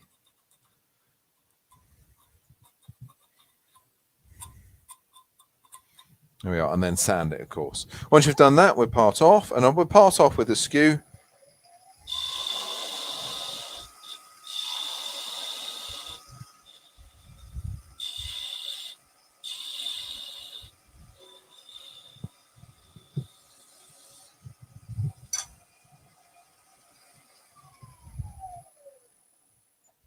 There we are, on to number 3 camera, Finn.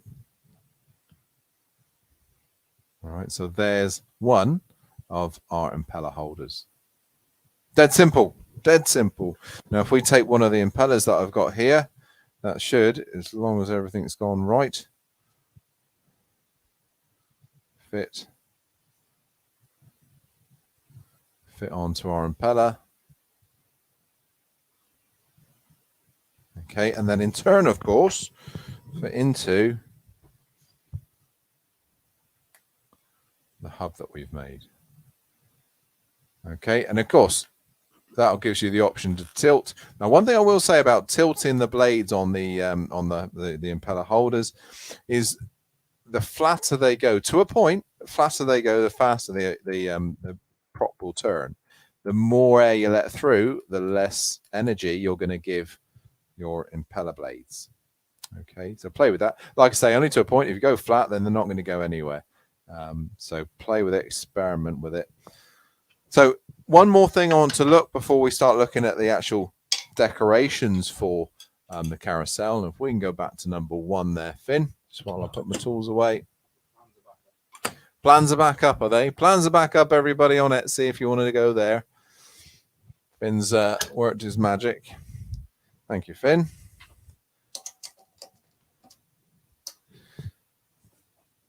I want to show the impellers. So we're going to go straight back with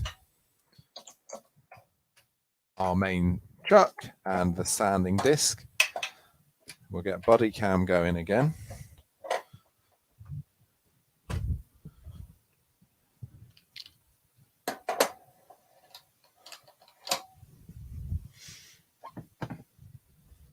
See, I've got several sanding discs behind me.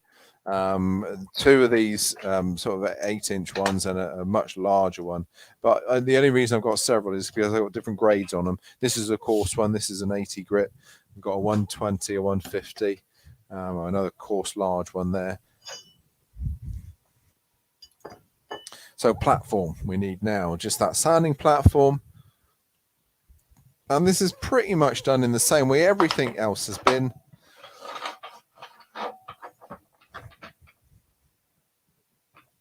You can either use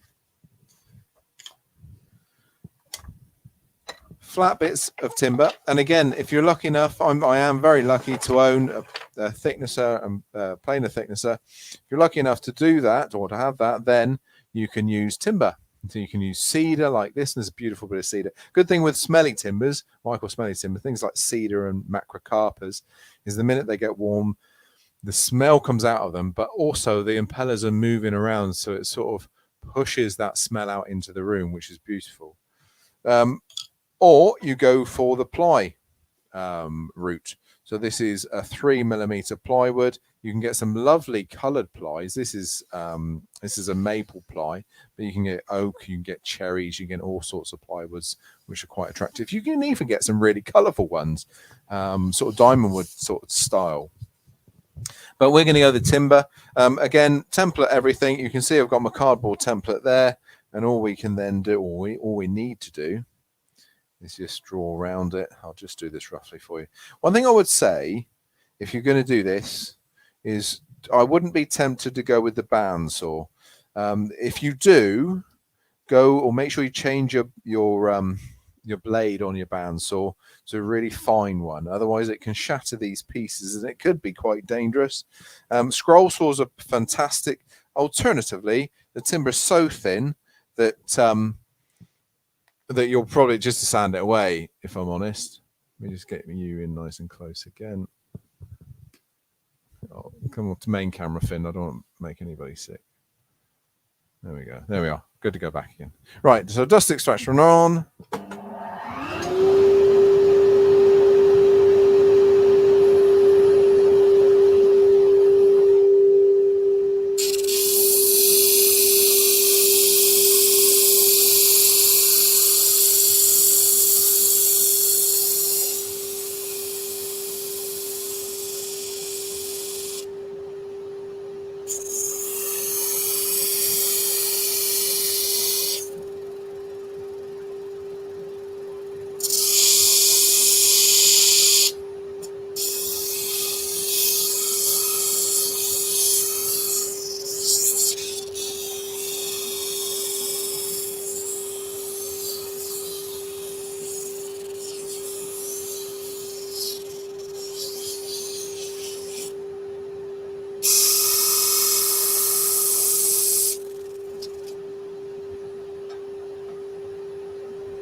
There we are. Dead simple, dead quick. What I would say again with the impellers is make sure you just feather the edges slightly rather than keep them crisp. Just feather them over. You can hand sand that if you want to, or do what I'm doing here. Use the disc sander. I would now go to a finer disc to clean that up better, because even though this is a disc sander, it's still quite coarse for this thickness of material. Does the job quickly, but I just need to smarten up a little bit. There we are. There. So that is the carousel made. I want to do some decorations for you now, though. For me, it's one of the more exciting bits, because this is where you get a chance to create the illusion of things like, well, we're going to do a tree in a minute. I'm going to show you some wise men as well, and also a little snowman, things like that. Real turning practice pieces. And when I was doing courses for Axminster, seems like forever ago, this time of year, these sorts of practice pieces were key. Really, really important. Great for things like skew chisels and stuff like that. So let's do a first, which is a real big Christmas tradition in Germany, a little flared heel cut Christmas tree. We're going to use another jaw. Let me just take you to the timber we're going to use first, though. We're going to go straight to a piece of lime, birch, hazel, all those timbers are lovely. And there we are. There's my piece of lime. Try and get material which doesn't have too much grain direction, if you know what I mean. Too many knots in, that sort of stuff, because that'll affect the flares that you get. I'll do a little bit of decoration on that as well. We'll paint it a color or something. So back to my favorite chuck. Nice and gentle. I'm not gripping on much here, so we're going to take it nice and easy. Make sure he's running true. In fact, now let me change this chuck. I don't want... we'll go for the O'Donnell jaws, because that's a little bit too long for those jaws, actually. Give you a little bit of a safer set to watch.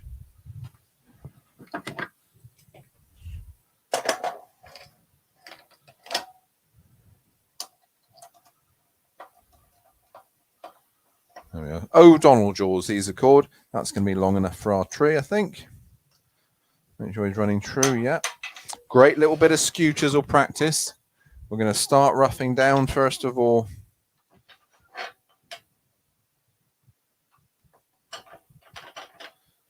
With a larger skew, then we go to a slightly smaller one. So there we are. So our first bit, this is going to be a Christmas tree. So let's go with, there we are, 25mm skew. It'll be quite quick. Finn, can you go to number 3 camera, please? I think that might give us a slightly better idea, because you're my side, you see.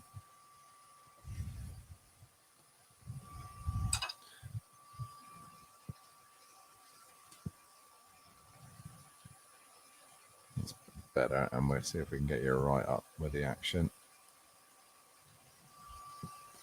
So the little inch skew, that's better.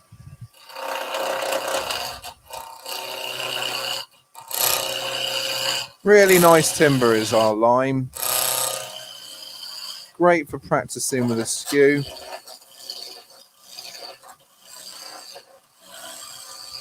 So I want to get down to the cylinder.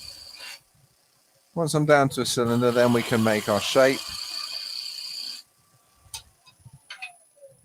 It seems to cut really, really well compared with some of the harder timbers that are out there. And those ribbons, they're not me. That is the way that timber works. Certainly with a skew anyway.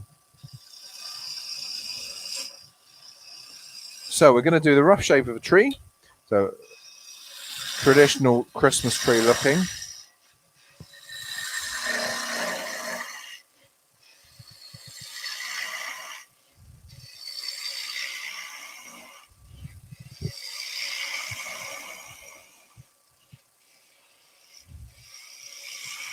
We want a nice point at the very, very top. There we are. Okay, so the bottom, we're getting a lot of glaring out there, actually. I'm going to have, that is the bottom line of my tree. And I'm going to use the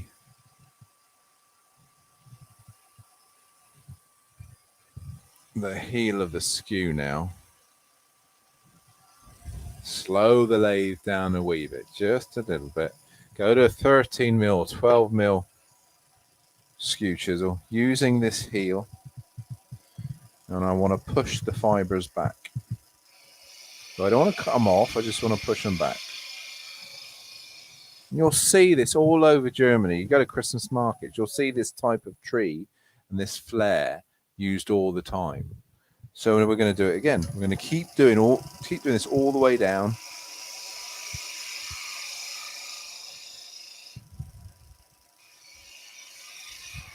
Just using the heel to push the fibers away.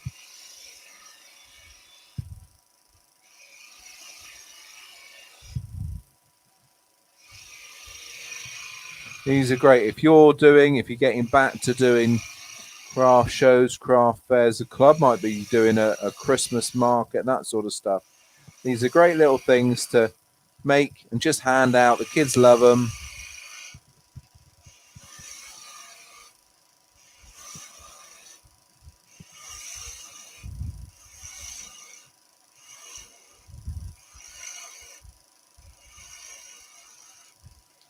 Let's do one more right at the top. Look, we've got a little bit of timber there to play with. There we are. There's the top. Now, a little parting tool, because what I want to do now, of course, is do the actual base of our tree. Be careful, don't lose your last branch.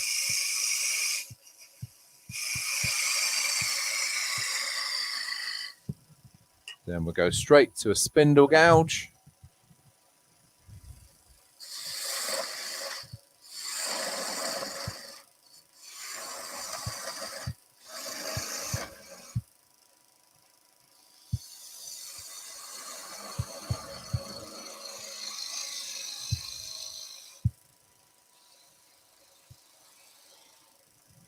And then before we paint, I'm just going to put the base of the tree where I'm eventually going to part off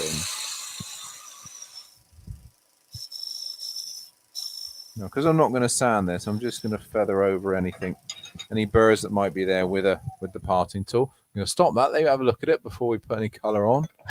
And I'm not going to go silly with colour. All I want to do is pick out the green. I'm going to put some green limbs on this one. I'm going to leave the bottom as timber. And to do this, I'm going to go with my airbrush.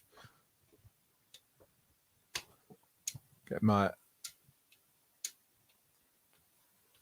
compressor working.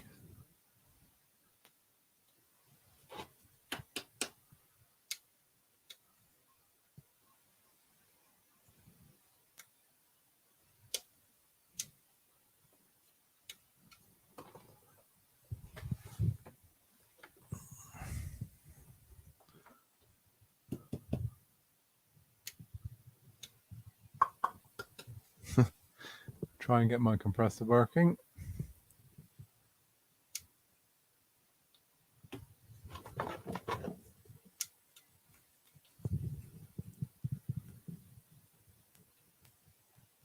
Yay, finally, compressor sparked to life.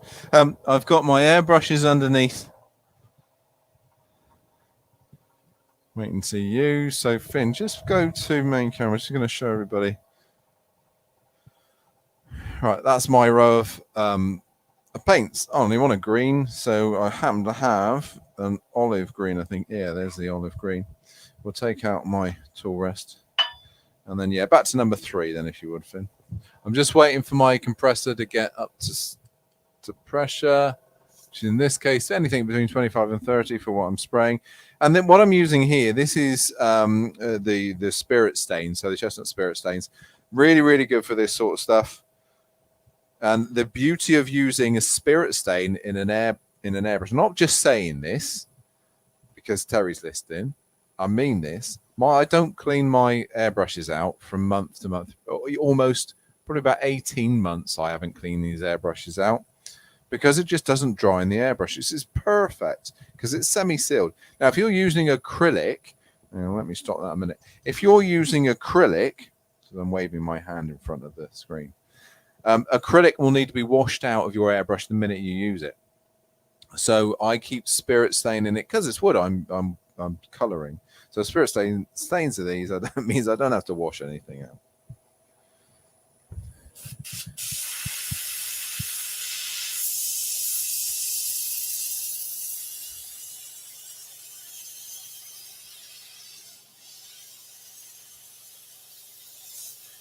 It's a nice little color, and that's all we need to do. Just a little hint of color. And sometimes these decorations, that's all they need, because most of it's timber.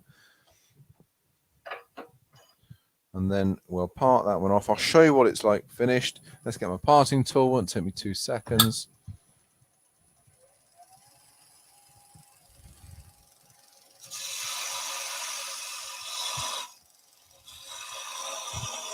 Just be careful, you don't want to grab those frills. They're fairly fragile, but just support the pieces you're parting off.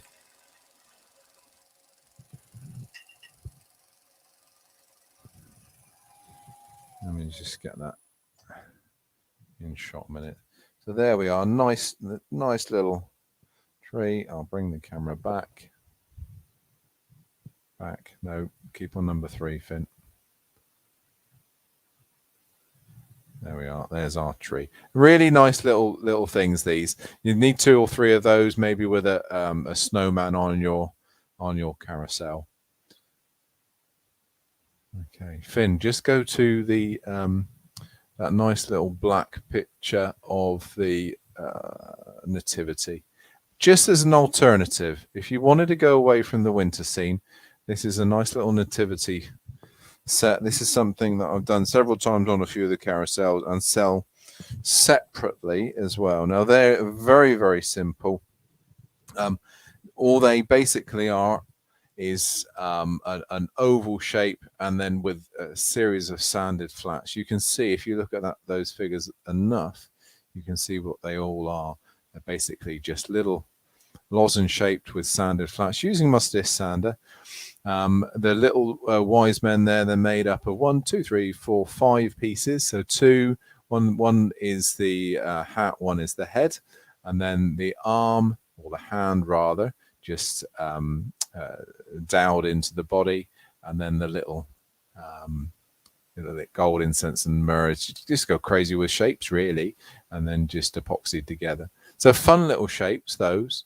It doesn't take too much imagination. Have a look at my my Instagram pages, my website. You'll see lots of these little figures. But just pop back to me just briefly, Finn. One of the wise men on camera 3. One of the wise men body shapes has already been formed. Now this is a piece of snakewood. I didn't finish this piece because on the under the side you can just see a split running through it. But that's the shape of the wise men pre-sanding.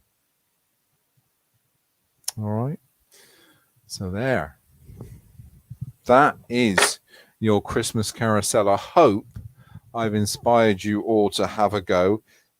Really by showing you exactly how simple these projects are. At first sight they don't look simple, I would grant you that, but each individual part is very, very easily achieved. And for me, when finished, the best bit really is the lighting, and the minute they start going around with their own power. And it's a real heirloom piece as well, something that you can hand down, and a talking piece as well. So there, Terry, back to you. I hope you've enjoyed that, guys. I think we're going to do a few questions now, if you have any. Colwyn, brilliant. That was fantastic, and you're perfectly right that it looks stunning. It's absolutely stunning as a finished item, and you think, how on earth do you make that? But where do you start? And you've gone through it stage by stage by stage, and it is simple enough. I'm not going to say it's easy. I'm not a wood turner, so I wouldn't be able to do it. But with the correct practice and with the correct tools and the correct experience, it's very, very achievable, isn't it? It's really not that complicated. I would go as far as to say that it could be viewed as a beginner's project if you followed those simple instructions. Basically, with any of the things I do, it's start from the ground up. So it's knowing where to start. So if you start with the bottom, do your feet, whether it's a smoker, a nutcracker, a carousel, feet, and work your way up. Next bit, next bit, next bit.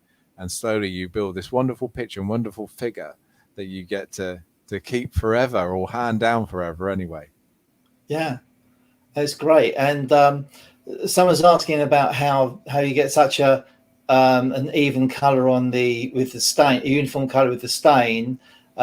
Stop you going dark on the end bits. And I think the trick there, probably, hopefully you'll agree, is because it's the airbrush, you're not putting so much on, so it is getting a minimal coat. It doesn't need a great deal of the stain because of the way it penetrates. No, you don't need to apply too much of it. No, absolutely. What happens, and Finn, if you could go to 3, thank you. You delivered a controlled amount of color. There is no sealer on that timber, so if you use a brush, you're basically putting a massive amount of color in one spot that immediately gets absorbed like a sponge before you move on to the next. That's why sometimes it can be blotchy. So I think that delivering with an airbrush allows it to go over in a controlled amount, and also you can fade with an airbrush. That's the other thing. And Spirit Stain is almost made for the airbrush. It's so lovely. It goes on so nicely. And that little transition point between two colors where you get that color mix, again, if you're using primaries especially, it's really, really nice to use. Yeah. I was chatting to someone called Dave earlier in the week, and he was looking forward to your demo tonight and hoping you're going to get the airbrush out and talk about it a little bit. So thank you for that. It has been really good. Some brilliant, some lovely comments coming in on the chat, and also mentioning Finn as well for the camera work. Thank you, Finn, and for also sorting out the Etsy page so that the plans are available again. I hope there's lots of those being snapped up. Just £6, people. The link is back in the chat. Hang on, let's just stick that back in there again, just in case you were too busy watching earlier on and didn't want to go over there. There's the link. Just pop that on, and you can still get that later on if you want to. So Colwin, I've lost you because I've opened up another window. There you are. Thank you so much for that. I thoroughly enjoyed that. Really makes me think I could almost do that. So that was great. There you go. I've succeeded.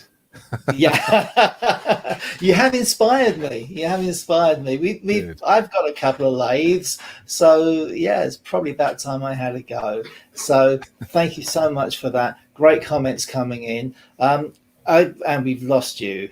Black screen. Coming back. There we are.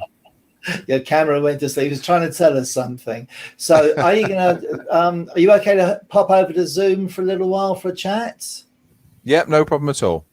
All right, brilliant. Okay, so I'll let you go from here. Paul, I can see you still sitting down there in my little studio, my little green room on the studio. Thank you very much. I'll come over and see you in a minute. As soon as I can get myself off the StreamYard and into Zoom, I'll join you there. So Colwin, Finn as well, thank you so much for a brilliant demo. Really have enjoyed it. And I'll catch you over on Zoom in a little while. Yeah, come on, Finn. Come and take a bow. We want Finn. We want Finn. We want Finn. All right. Come in. Thanks, everyone. Finn, thank you so much for your work tonight. Right, no worries. It has been great.